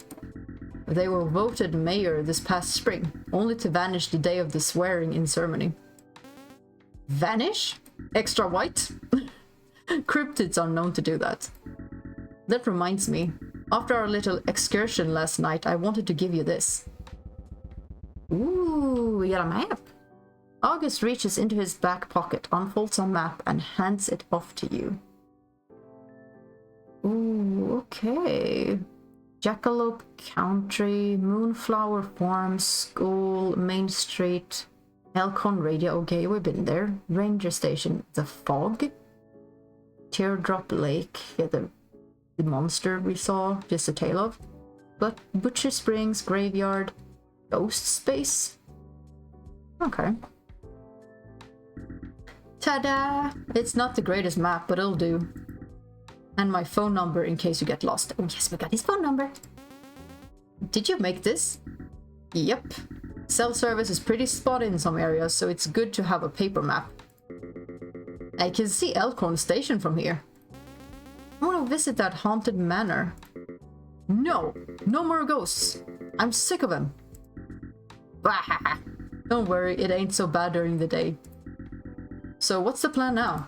Since we failed to find the Mean Green's grave. I still want my hat. You do have the hat. What's that on your head? Got any relatives? They might have kept your belongings. Any real family would have burned Elkhorn Station to the ground by now. She would have come... No, she would have come back for me. So no. All I want is my stupid hat. Ah, don't worry, buddy. We'll find it. What's got you all invested? Do I need a reason to want to help? Like I said, I'm a tracker. When something's lost, it's my job to find it. Unless it's the TV remote. Whatever. The ghost disappears. Now's your chance to spend time with August. Yes! Yes! Yes! Hang out with August! If you're not doing anything, maybe you could give us a tour of one of your hiking trails. Yeah. Like, right now? Sure, why not? August is absolutely thrilled. Seems he doesn't get a chance to blab about his work too often. He's talking a lot. You're trying to keep up with the conversation, but find yourself slacking. Does June go to school here? Yep, at the old schoolhouse near the shore. It's managed by the librarians. I'm not sure what to do with myself now that June's gone during the day. Sounds like she's in good hands. I hope so. I can't exactly enroll her in a school outside our little bubble. Not that I doubt our fine educators. It's a socializing thing, I guess. I don't want her to feel like an outsider. She's got a lot of problems, like her old man, and... Oh gosh, you don't need to hear this junk, I'm sorry. It's okay. I'm sure you're a great dad. I get there eventually. You wonder what to say next. Ooh. Are there bears? Tell me about Oz. Quick werewolf question. Well, he doesn't seem... Like, I want to ask about him. And he doesn't seem to be, like... He doesn't seem to mind being like a werewolf. So I don't think it would be bad to ask questions about it. So, yeah. I'm gonna question him about werewolf. How long have you been a werewolf? Born with it, but it never reared its ugly head until high school. How long have you known Atlas? Since like forever. He smacked into my bedroom window one night and the rest is history. How long have you had a beard? The beard's a recent development. The moms at Yoon's soccer practice seem to like it. Nobody else does. You glance at August's left hand. There's no ring. Is it just you and June? Yeah, but it ain't so bad. Folks here have been kind to us. You moved to the right place. You think so? I'll admit I've been feeling a bit out of place lately. I don't know how to shake it off. Sounds like you got the new place blues. It'll go away with time. So, is it just you and your haunts? Yup. Yeesh, I wouldn't be able to sleep knowing a ghost is in the room. Like, don't they drain your life force? Shh, nah, that's just a rumor. I'm concerned for you. Hey, it beats being bored and alone. I get weird and sad when I'm by myself for too long. Same. Same. Concerned. This guy has a lot of nerve. You'd be annoyed, but it sounds like he's coming from a genuine place. How bad's the hospital bill? Shh, don't worry about it. We're living under Long Hope rules. Like, what's Edith gonna do? Kill me? Nah. Silver bullets are outside their budget. Yeah, don't joke about that. Ah, my bad. But seriously, don't worry about it. Okay. Hang on, I'm picking up something. August steps off the trail, finds a line of footprints. He scratches his chin. Size 11 boots, waterproof, and considering the depth of the print, the wearer must be 7 feet tall. You can tell all that by looking at a footprint? Oh no, I made it up. You elbow August, who cracks a cheeky grin. Come on, let's see where it goes. Following the footprints, you stick close to August as you both wander off the trail. You'd feel uneasy, but August seems to know what he's doing. We can take his arm. Okay, take his arm. You grab the sleeve of August's sweater and holds his arm. I don't want to get separated. If there's something out there, I shouldn't be running from it. If there's something out there, shouldn't we be running from it, not towards it? I'm the scariest thing in these woods. Really? God, no. But hey, I could buy you some time. I'm like a 4-course meal at least. How heroic. The footprints trail off before vanishing entirely. Ooh. Perception. Look there! You slow to a stop at the edge of the forest. You spot a lone hiker standing in the sunlight with their back towards you. You frown. Where did August go? He ditched you? No, wait, we were just holding his arm. How the hell did he get away? Excuse me? Did a tall, fuzzy guy pass through here? Yeah. This is, a new guy? Who are you? And where is my date? Ow! This freak's too loud. Are they shouting through a speaker? You nearly had a heart attack. Oh, you're a human. Be on your way, duckling. It's unwise to wander. What's with the out-of-season Halloween costume? My uniform? A uniform, huh? What do you do? Unspeakable things. I'm under an NDA. No, why are you speaking to me? I was asking if you saw a tall, fuzzy guy pass by. With an obnoxiously ugly red mustache, I just saw something moved in on the left side of my character. You can't see it because my character is kind of blocking it, but it's just beside my ear. Yes? Oh, there he is! I haven't seen him. You fuck. It's the Hound. What an unpleasant surprise. Don't you have a fiance to crawl back to? Once I'm done here. See, unlike you, Summers, most of us can hold down a healthy relationship. Ooh. You live in a cave. You prissy homeowners makes me sick. I'm lucky to own the teeth in my mouth and the scars on my chest. I've never been happier. Happy, happy, happy. Are you done throwing your little tantrum? Bite me, city boy. Nope. I'm still not interested. Spineless as usual, I see.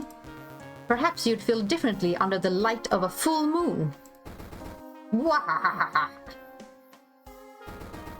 Ow! Oh, he's taunting us. Ugh. You got a lot of enemies, huh? Worse. He's my future in-law. Meanwhile, your resting heart rate is well below average.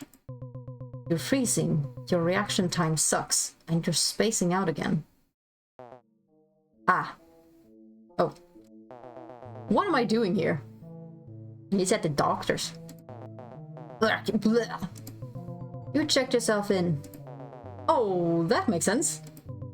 You've got a phantom hitchhiker sabotaging your system. Okay, but it's giving me a cool powers. I'm still figuring out how it works. You like being a guinea pig, huh?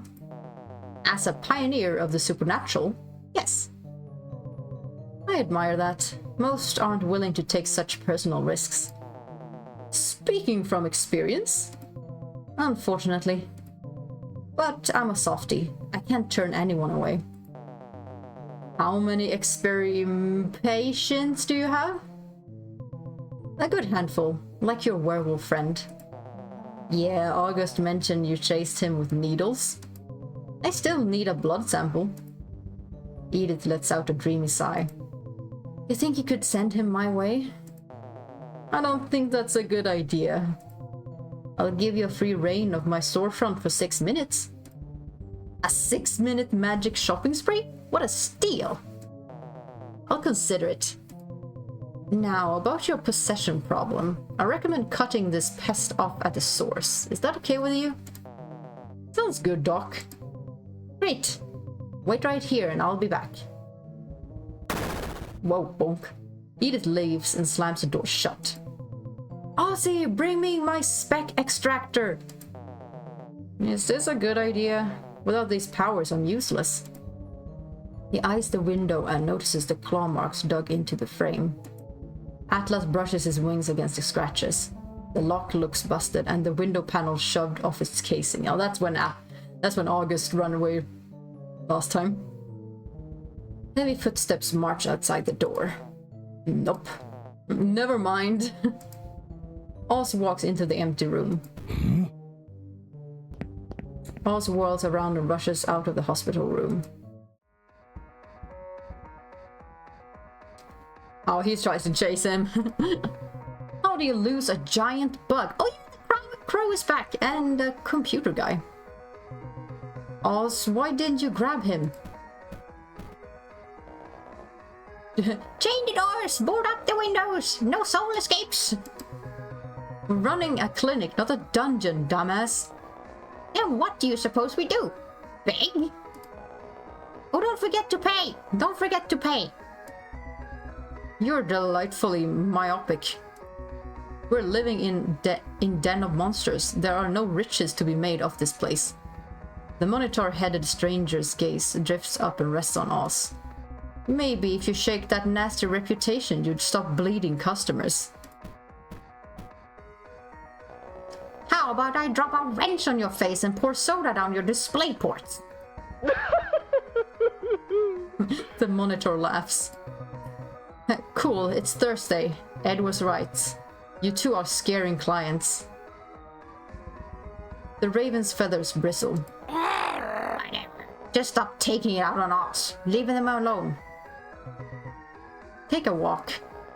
I've been working my feathers off and nobody in this godforsaken ghost town gives a shit. Take a walk. Oz, unflinching, follows orders and walks away. That And that muscle's rather unnecessary, don't you think? The fiend's made a full recovery. Unless you're starting to have doubts. It was Ozzy's decision. There's no shame in being cautious. Aw, you worry too much, little sis. I say let them loose. I wanna watch. Hmm? Oh yeah? Mike, now's your chance to talk to Edith. She's right there. So she can laugh at me? Not a chance. She's not gonna laugh at you. Come on, it's worth a try. Fine. Mike approaches the doctor. Hey! Oh my gosh, Edith, hi! Long time no see! How you been, girl? Do I know you? It's me, Madhouse Mike. Hold the applause. Wait. You're that uppity prick who trash-talked about me on air?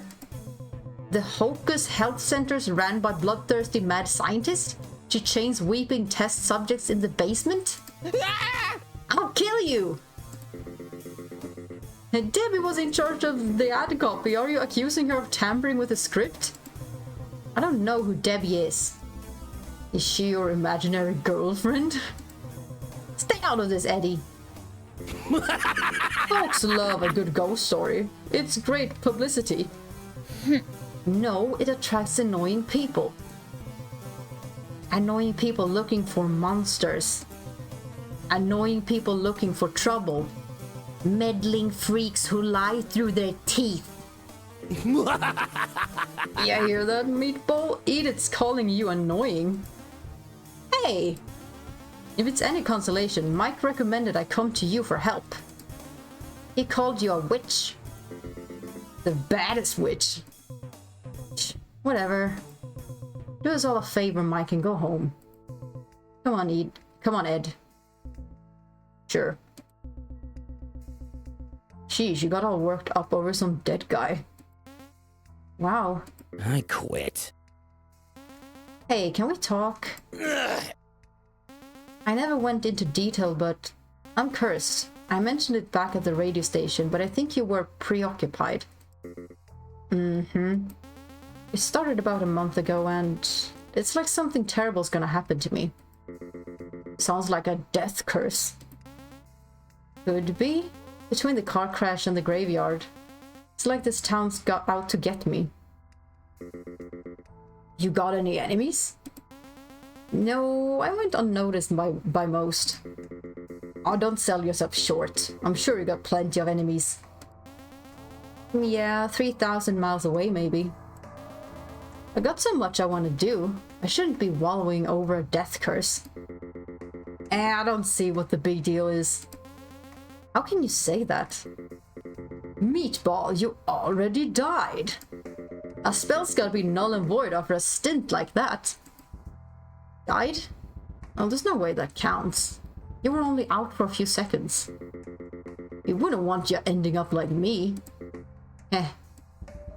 Mike's words hang heavy in your mind. Could it be possible that the curse ended the moment you died in the radio station?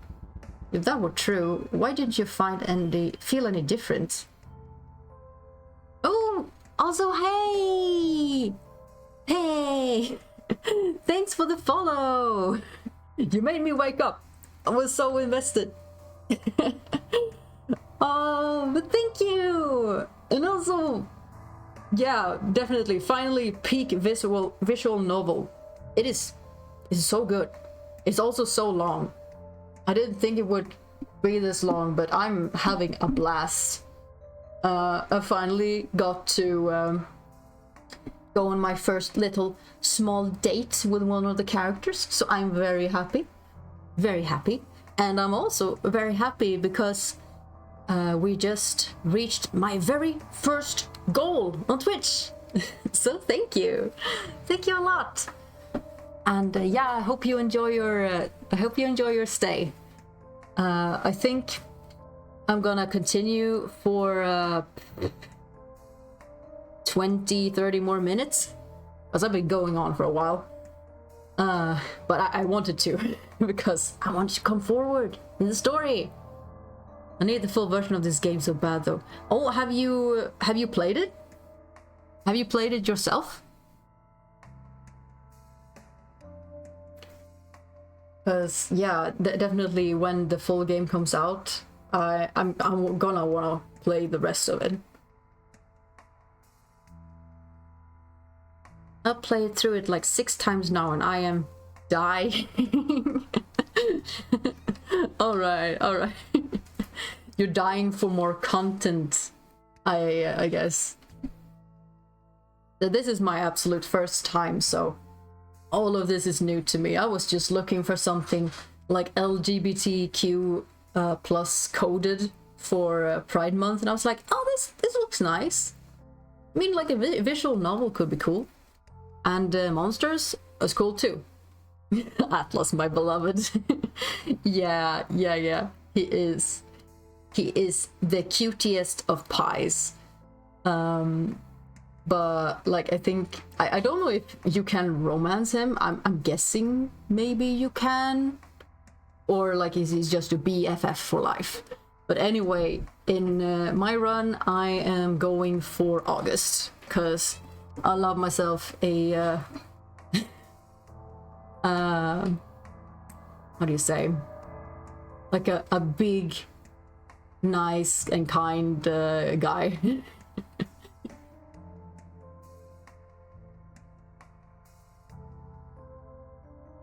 And like he was the one, like, even though he has some anger issues, I'm like, the only time we really saw him angry was because, like, not even because we crashed into him with our car, but he was angry because Atlas didn't like do his part in watching his kid, and I can like understand that. Like, he wasn't even angry at us in a way. He was a little bit rude, but I can understand him in that moment, both being driven into and yeah, being angry at his roommate.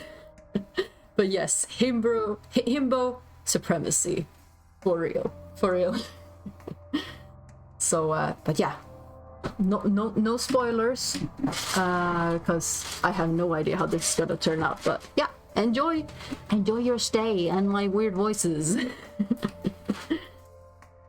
Mike's words hang heavy in your mind. Could it be possible that the curse ended the moment you died in the radio station? Yeah, if that were true, why did you feel any different? Now's your chance to spend time with Mike. Would you like to view this hangout now? Is it the same as before? I might ask you, like, if you play this 1,000 times, like it says here that, or it said before that I could find the hangouts in the chapter select, but I cannot for the life of me find where the chapter select is. Like, is it something you have to do before you like, is it something around your save? Because I'd love to know. Like, it's like history, save, load, preferences, about, main menu. Or is it something I can only get later in game?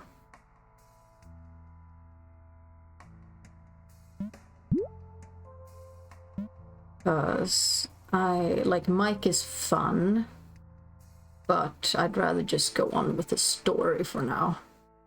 Okay, if I remember, it's something you do in the main menu. I think you might be only able to get it when you finish the game once. That would make sense. So if I skip a hangout now, yeah, that's the canon thing. That does make sense. So I already skipped one hangout with Mike. I'll hang out with him. But see, he's fun. Even if he can be a little bit of a douche, he's still fun. What's next? I guess we should head home for now. I need a nap. Home, huh? When you put it that way, would that make it my home too? Okay, he is a douche, but he is an insecure douche. Like, he needs some love to get better attitude. So, he's gonna be so, like, touched about this. Mike's fun. We should put him in a vacuum Luigi's Mansion style, but he's fun. Yeah, he deserves some slapping around every now and then. It's better than being alone. And you're a pretty nifty nightlight. Aye, blushy, blushy. Oh, right. Hopefully it won't last too much longer. I wouldn't want to overstay my welcome. Like, he is kind at heart. He just has a tough shell. Where will you go next? But when he was in his little, like, squeaky form, it was a bit more fun. Also, I did not expect jump scares being from him.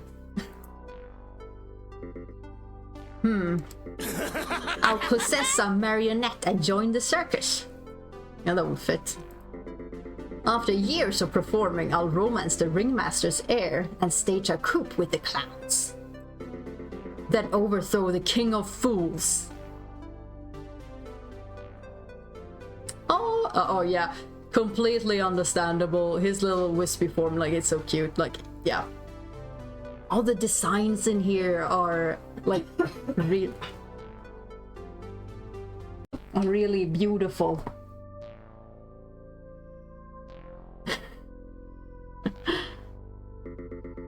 Once the confetti settles and the clowns come home, I'll ride into the night on the back of a Shetland pony. Yeah? And what's your stage name? Spindles the Flammable Man. I'm so happy we got, like, actual monster designs instead of co-ops. Yeah, 100%. Like, just the... I think, like, yeah, when it comes to, like, monster games, like, oh, either it's, like, just, oh, they have horns and pointy teeth and that's it. Like, I love these kinds of games, too, where they go all in to have, like, a special design that really stands out. Like, yeah, this guy is this monster, and it shows. So, yeah, I totally agree with you there. What about you? What will you do once I'm gone? I'd be happy to have my phone back. But I miss you too. So you better promise to write me when you leave. Hehe. I doubt they got cell service where I'm going. You wonder what to say next. Who's Debbie? I think that's gonna make him sad. Can I wear your hat? I don't want to ask that. Like, he's very fond of his hat, but I think we're close enough. I dreamt about you. That's very romancy. I think I wanna be a friend. This hat? It's straight ectoplasm, baby. It'll melt the second it touches her. Alright. Yeah. You'll just have to wait for the real thing. Okay, so that's... I didn't understand that before, that, oh yeah, this hat is actually, like, yeah, it's not gonna last. It's got, like, yeah, I understood that it was gooey, but didn't think it would just... Yeah. Now I guess why we need to find the real thing. I'll pass. Okay, Oh, okay, we ask about Debbie. Oh, success! Woo! We got lots of lucky rolls today. Oh, okay. That goes on head. Belts like a popsicle left out in the sun. Worth it. And you keep a straight face through it all. Madhouse seems put off by the question. Yeah, I'm sorry. Only the greatest person in the whole wide world. He bounced back fast. She made me. Who freaking cares? Sure, she indirectly killed me and ruined my life, but who freaking cares? She did? Wait, I think I missed this. Ruined your life. Debbie managed our sponsorship deals. She slid me my first case of toxic waste. I guess, yeah. But, well, she probably didn't know. It was love at first sight. We were a match made in heaven. Nothing else mattered. Well, it sounds like she meant a lot to you. Man, if I could get my slimy mitts on another can, ooh, I'd be quenched. Can? can. I thought you were talking about Debbie. Not a gross-ass energy drink. What's wrong with you? The greatest enemy to all radio hosts. Monster and... Toxic waste. Yeah, lead you to an early grave. Maybe not as extremely like it did to him, but... yeah. Should not be drinking as much as some people do. You think I care about some chick who freaking left me to die? Also, a monster once in a while is good. Not sponsored, just personal taste. Also, I realized, yeah, that could either mean like the monster energy drink or an actual monster creature. And both is true. Both is true. Both is true. She's off doing her own thing, and I support her. Sure doesn't sound like it. I pour my heart out to you, and this is how you treat me? Blah. Yes. Okay, let's get going. You know, I didn't think of that double N Tinder, but I'm going to pretend I did. I'm a genius. Hey! A little clap for you! My mind's always in the gutter. And... yeah. Can you say thinking about double meanings? If it's a fun double meaning, I'm probably gonna think about it. Let's get going. Come on. Let's get going. Oh, it's Tessie! Are you ready for Friday? What do you think of the story so far? Oh, yeah, it's pretty neat. Here's our himbo boy. Man. It's pretty neat. I like the bit where the Duchess of Nottingham drove a flaming carriage through the paper factory.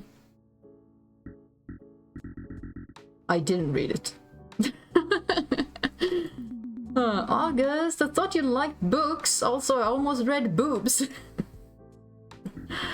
Not historical romance. I like mystery and intrigue. Yeah, agree. Agreed. There is intrigue. Why didn't you say no? We could have picked a different book. I'm trapped in the flow of making rice. I don't got double meanings on there. It's fine. It's fine. It's more things to do at the same time. I understand. I'm focused on only this, so of course my brain goes there. Also, I'm guessing this lady has a monster form. I'm guessing everyone who looks like a human has a monster form. I really hope so, because I love her design already, but seeing her more like monstrous will be great. I almost read boobs. That's 100 times funnier because it would just be Tessie asking August. I thought you were yeah. He's like, yeah, once, but yeah. It didn't stick. Because I'm a people pleaser. I can also relate to that. Well, stop that. Tess, I go to book club to eat fancy cheeses and make goo-goo eyes at the host. I don't have the energy to be a contrarian. Can you at least try to engage? Alright, I'll pick up the audiobook. That's also like me. I definitely, like, I like books, but I can't for the life of me sit down and just read. But listening to them, that's great. That is great. Yay! You're not trying to people please me right now, are you? Maybe. Haha. You're a stamp. Oh, hey, Robbie. Gus, look, it's that guy I told you about. Frog guy? Robbie quickly turns away. He zoned out, not realizing he was staring at strangers. Wasn't he the one throwing rocks off the South Road Bridge? Oh no. I actively force myself to sit down and read books. Miserable experience. It's 10 out of 10. I mean, in some cases, maybe it's good if, like, if you really just need to relax and, like, in a therapeutic way, I can see it. But I think in my case, I'd get stressed the fuck out. I have too much going on in my life. I can't just sit down and read. And I know that's probably bad, but hey, it's the world we're living in. Also, I have too many hobbies, so that's why as well. My brain must engage with content or else it'll explode. Yeah, that's just how society has shaped us. Probably. As long as we take care of ourselves the best we can, we'll make do. We'll survive.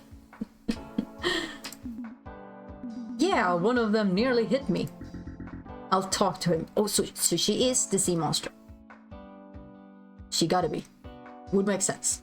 Unless there's even more characters out there. I'll talk to him. Running isn't an option now. It looks like Robbie's gotta wing it. Rawr! Run away, puny surface dwellers. Behold my twisted form, do my crooked fangs and putrid flesh not make you quake in terror? Flee while you can. Oh man, don't say that. Yeah, no offense, but you're the least weird thing we've seen all day. What? But you're supposed to run away. Oh, no. You're in long hope, sweetheart. Nobody's gonna laugh or run away from you. Yeah, I think your scales look nice. Huh? Okay, now I'm confused.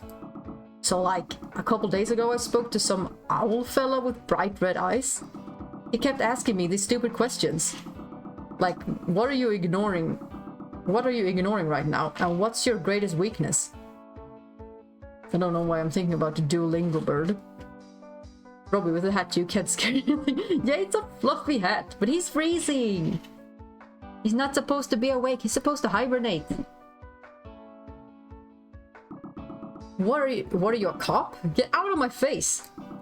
Then I woke up here. Like the Mothman?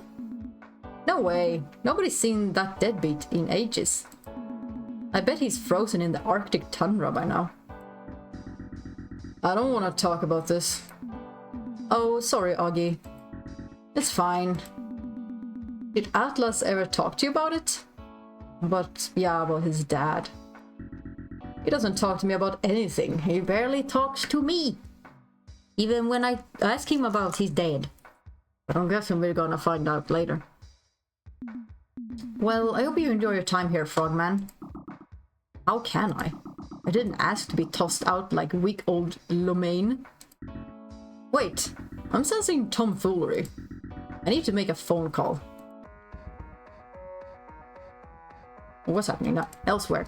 Atlas glides through the air, circling high above the main street below. Also, the way Atlas holds his phone. That is the cutest fucking thing ever. He spots us combing the area, kicking through bushes, shaking trees and peeking behind dumpsters. He's looking for something. With a little crow. Give it up, Oswald. Here's another one of Edith's dead-end errands. And get away from that dumpster. We're looking for a moth, not a cockroach. Atlas drops from the sky and lands behind the howler. Oh, in the foggy place? Hey! Oz jumps and whips around. Oh no, you caught me! You win! Ah, he's so sly. You guys can stop looking now. Listen here! I love that the crow has such a dark voice, but sometimes he has the squeaky one and I'm just like, no, you squeak. You caught me in a bad mood, twerp. Pay up. Whoa, what's with the hostility? I'm doing you guys a favor. Can you tell Edith I changed my mind? The spec extractor sounds really scary. Death approaches, so let's just save real quick. Wait, what? Ooh. You'll pay for this. I'm gonna have to fight. How dare Oh, there. you! The Raven attacks. He furiously bites and scratches the Mothman, and Atlas takes 3 piercing damage. Is this a real fight or just a fun fight? Was a free consultation! No refunds. Thursday goes for Atlas, Fluffy, and Tene, and Atlas takes another 3 piercing damage. Yeah! Atlas roll mode is maxed out, current 5+.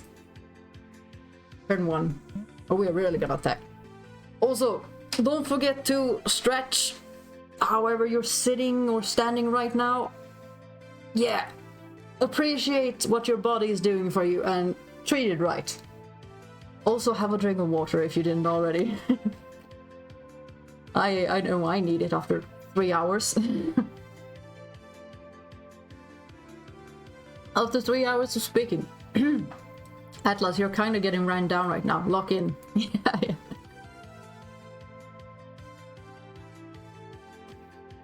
I'm wondering, like, so far, I haven't lost a fight.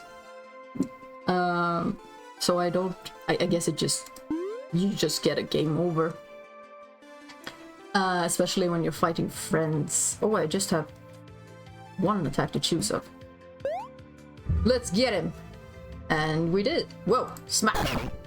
Thursday attacks again. Oh no.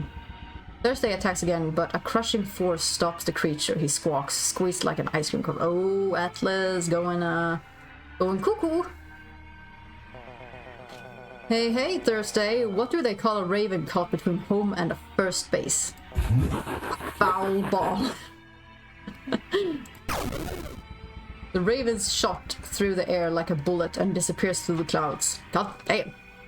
You just Super Saiyan punched that bird. Yeah. Oz freezes. Oh! Just like in the distance. Oh, I love how they made this game. The details are great. And sprints off to find his little body. Oh, kind of feel sorry for the bird though, but yeah.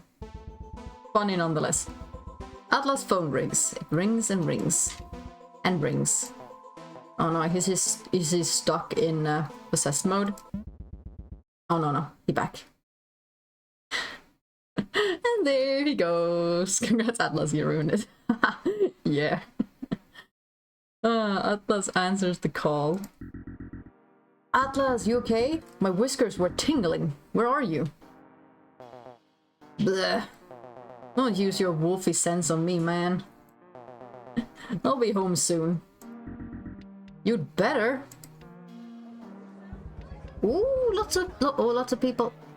Lots of cool designs. Goat Ma'am is here too. And Jamie. And you look like another ghost. And another goat. Cool.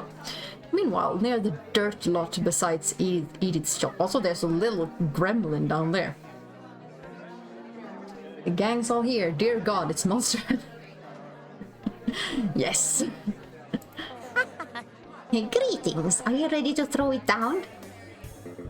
Oh right, yes, we're Madhouse is fighting Jamie. Granny. Heard through the grapevine that this lot was the place to be. Oh yeah.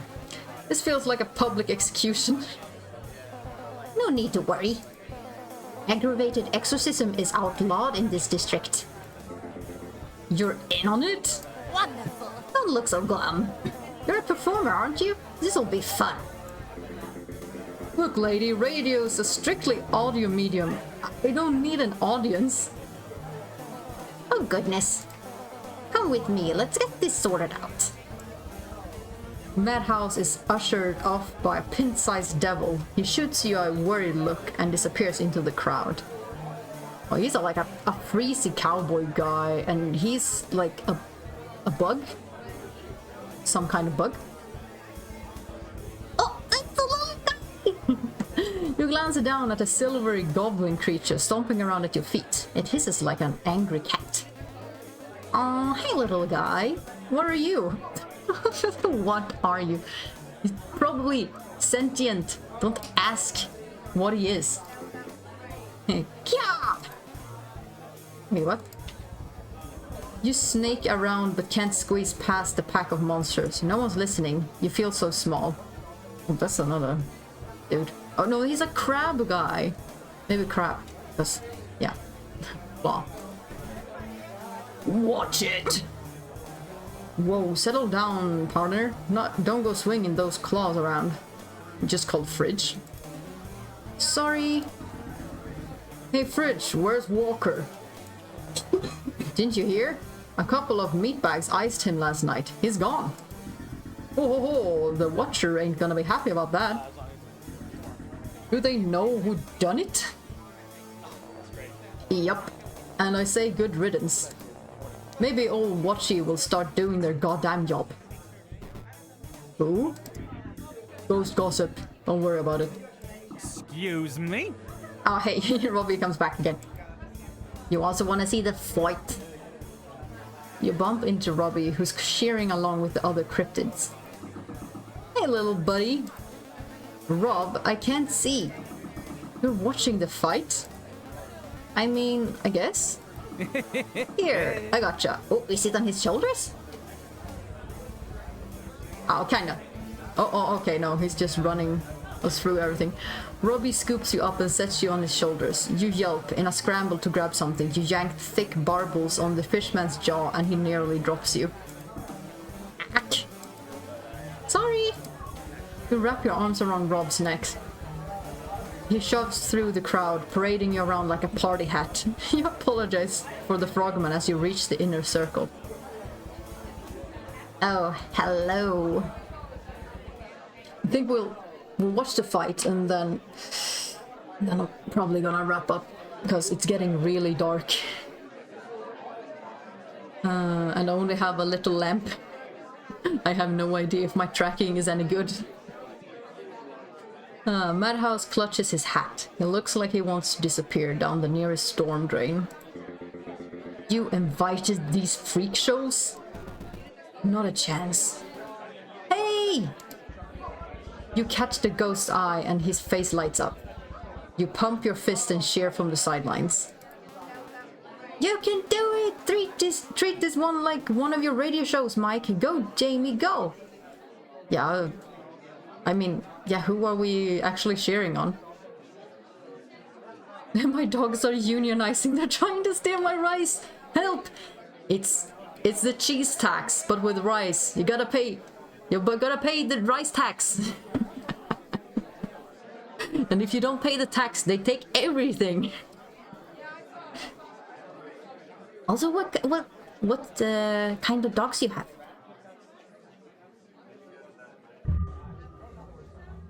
Ooh, result 9 plus 99. 99 plus, holy crap. We could not lose that one. Your words inspire the goal. Do you have any idea who you're messing with? I'm gonna kick your... He was about to swear. Language, Michael. A pit and a poodle currently. Weird combo, but they were a package deal. Aw. Were they like friends? And like, oh, you don't separate these because they love each other. That's cute. And it is like maybe, yeah, a weird combo, but it's also kind of a cute combo. Like a little brute looking dog and a little puffy poodle.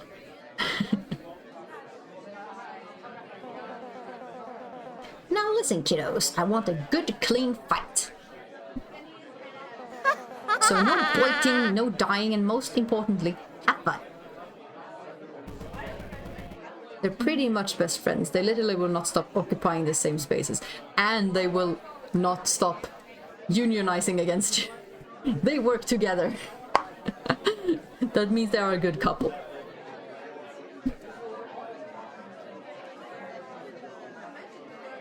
We're gonna have so much fun.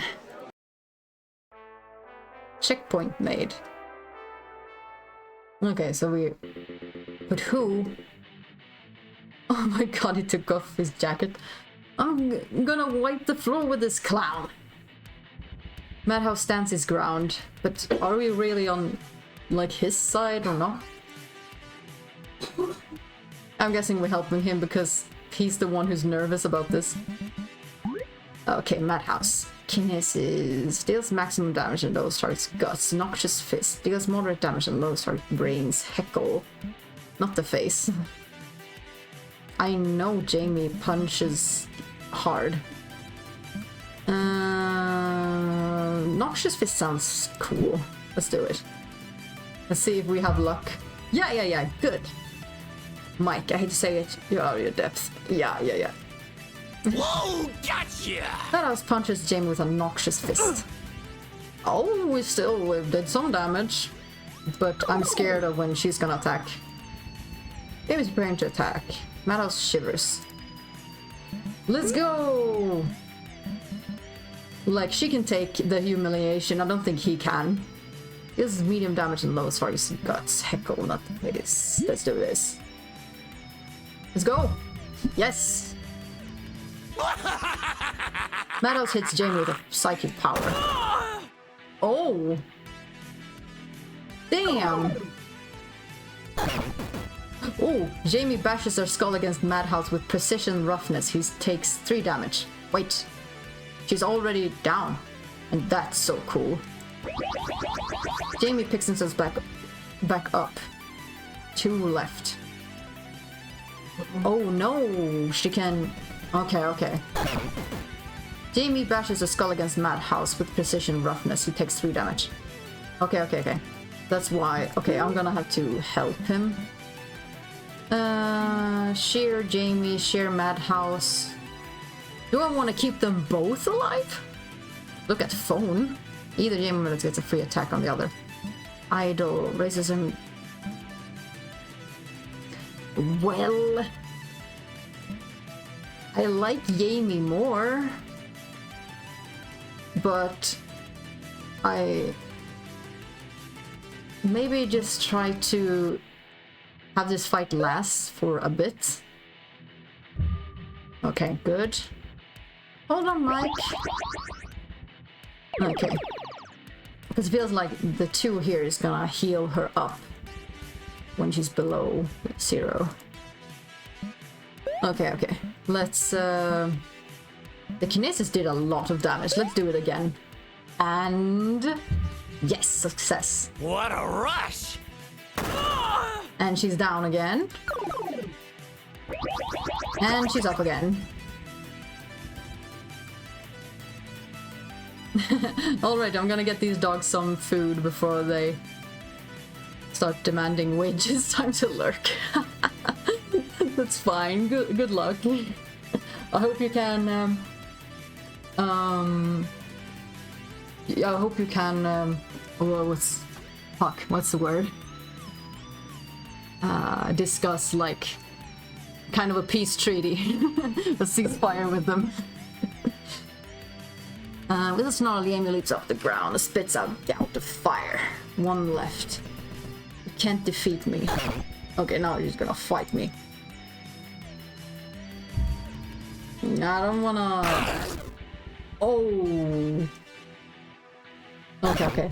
That hurts. If... success. No. No success. Okay, failure. Yeah, we need that. Oh, he still died. Shit. Fight for your life. Failure. 1 more time. Oh, poopsicle. Jamie turn count 4. Rank X. Madhouse struggles to keep his shape and collapses on the ground. Well, he kind of deserves it. So, he still did well. And match. That's it. The white goat steps into the fray, cutting the combatants off where they stand. The Jersey Devil wins. The Jersey Devil wins. The fight is over. Cheers roll across the crowd. Some applaud while others howl. Jamie doesn't acknowledge the onlookers. Not bad. But you'll have to fight better than that to beat me. Who's to say I wasn't going easy on ya? The devil stomps the pool of ooze. Ouch. Your arrogance will be your undoing.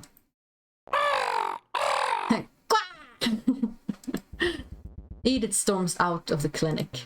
No fighting on clinic grounds. Get off our property. Ozzy! The lingering crowd scatters. Cryptids start every which way, and Goat Mam disappears in a puff of purple smoke.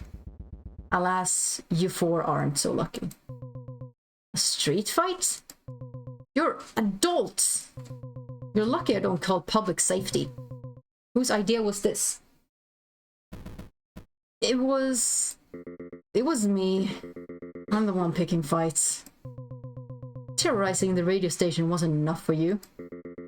That glorified shoe closet? Not a chance. I'm a ghost with star-studded dreams, sweetheart. You can drop the act. I'm also at fault, Dr. Hocus. I'd feel bad letting Mike take the blame. And I'm double at fault. I egged them on. Triple. Alright, just be careful, okay? Don't let us catch you doing anything reckless. Right, Dossie? Don't let it happen again! Understood. Oh, hey, let me walk you home. I think Mike needs some space. Oh yeah, he's gonna have to work on, like, getting over that embarrassment. I appreciate the gesture. That was some fight. Ooh, we get some time with Jamie. You think so? I thought it was a perfect way to end a long workday. Why are you working a job like that anyways? It doesn't seem like your style. It's the best I have. I was a telemarketer for a time, but after enough caller complaints, they let me go. Apparently my energy is off-putting. Fair. I don't see it. After that, I took a summoning gig. Humans recite a spell, scroll out a sigil, and I appear. With payment, of course. Parties, abandoned malls, and college dorms. Wherever you'd think to summon a monster. It was never boring, but I'm not some novelty to be gawked at. When you say payment, do you mean like human sacrifice? Money. Same thing. Kinda. What about you? What do you do? Nothing right now, but I've got a job lined up this weekend. It's near the lighthouse. Atlas said they were looking for fresh meat. And the pay? A pirate's bounty. Yuck. Wouldn't you prefer something safer? What if I spoke with my manager? Maybe I could get you an interview. Nah, it's okay. My rent is due soon. Who's your landlord? Oh. Who's your landlord? Never met them. I mailed in the application, got the keys, and Atlas helped me move in. Are you squatting? What? No. I mean, I haven't seen any other tenants yet, but the place isn't abandoned. Right, I'm sorry for jumping on you like that. I'm surprised you trust Atlas' ability to do tasks. I'm surprised anyone trusts Atlas to do tasks. It's fine. Longhope isn't exactly the cryptid metropolis I was expecting. Everything's so quiet here. I'm just happy we've got sidewalks. Why is it called Longhope anyway? Some guy named Walker renamed it. Poor sap. What happened to them? Atlas would know. You should ask him later. Using the power of modern technology, I can ask him now. Dork. You dial the Mothman's number and put him on speakerphone. He picks up. Hey, bestie! You immediately turn the volume down. Atlas, can you tell us about Mr. Walker? Jamie? What are you two doing? Loitering. The most innocuous crime. I wanted to ask you if you knew anything about Longhope's founder. Oh, sure. One sec. Mr. Walker was born in Tacoma, California, to a family of cobblers. He was a simple guy who dreamt of restoring his abandoned hometown, Sutlung. But upon returning to his hometown, he found it had been overrun with monsters. Skip to the end. Grumpy. Mr. Walker armed himself with an axe and a prayer, only to be devoured by the very place he sought to claim. The townsfolk searched and searched, but all that remained of Mr. Walker was a lit lantern at the forest edge. Oh, that was the ghost guy. Huh. Right. The lantern. They say he still wanders as a haggard shadow of his former self, searching for the life the wilds cut short. No way! A lantern? Shadow? That guy tried to kill me. Where? At the graveyard last night. Alone? No, I was with Oz and August. Are you okay? Oh yeah, I'm okay. A shadow man's nothing. I've seen worse. At least now I know who I was dealing with. Jeez, people need to mind their own business. You're really serious about this ghost stuff. Invite me next time. As long as you're not babysitting, I will. I'm sure I could have brought June along. No. You people are such babies. You know, when I was a kid, my dad would let me do whatever the heck I want. Yeah, we can tell. Alright, we're gonna go now. Bye. You hang up. If I ever meet the Mothman, I'm going to kick his ass. Come on, he's not that bad. Well, this is my stop. I'll catch you later. Jamie's leaving. You consider giving them a goodbye. That's the best way to end.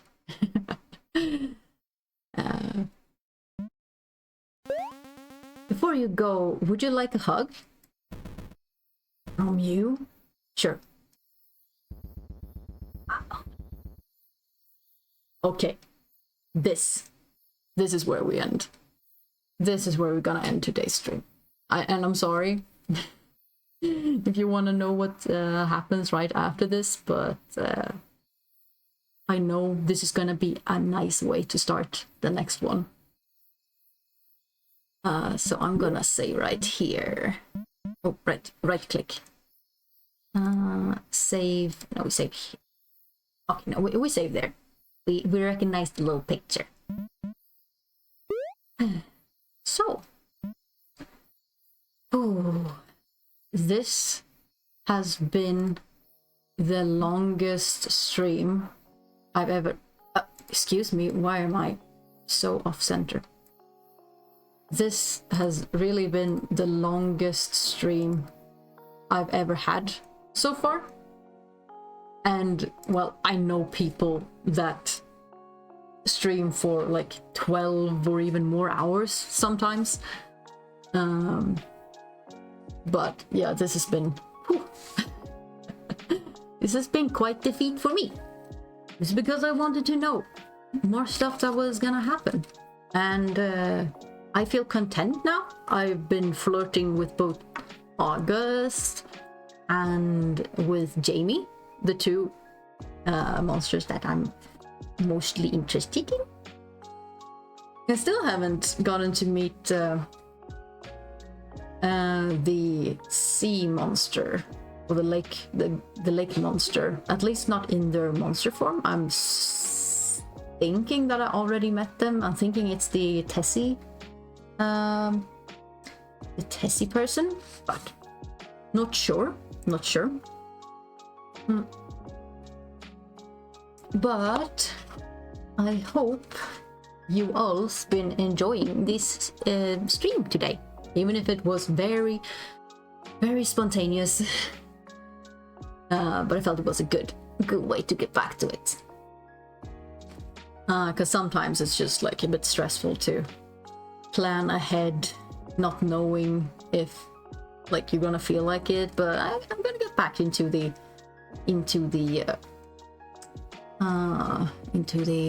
groove of it. I feel my brain is so tired right now. So, yeah. But also very happy to have reached my goal now too. Star is full. So I'm gonna have to come up with a new one for next time.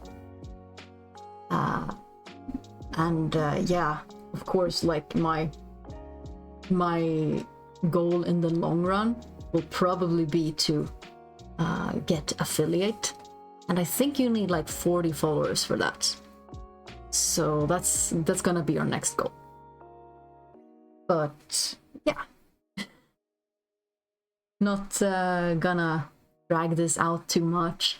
Thank you all for joining. Thank you for keeping me company, and I hope you enjoyed. And yeah, I hope to see you all next time. And good luck with the dogs, with the rice, everything. And yeah, I hope you all have a great rest of the day, evening, morning, wherever you are. And I will see you next time. So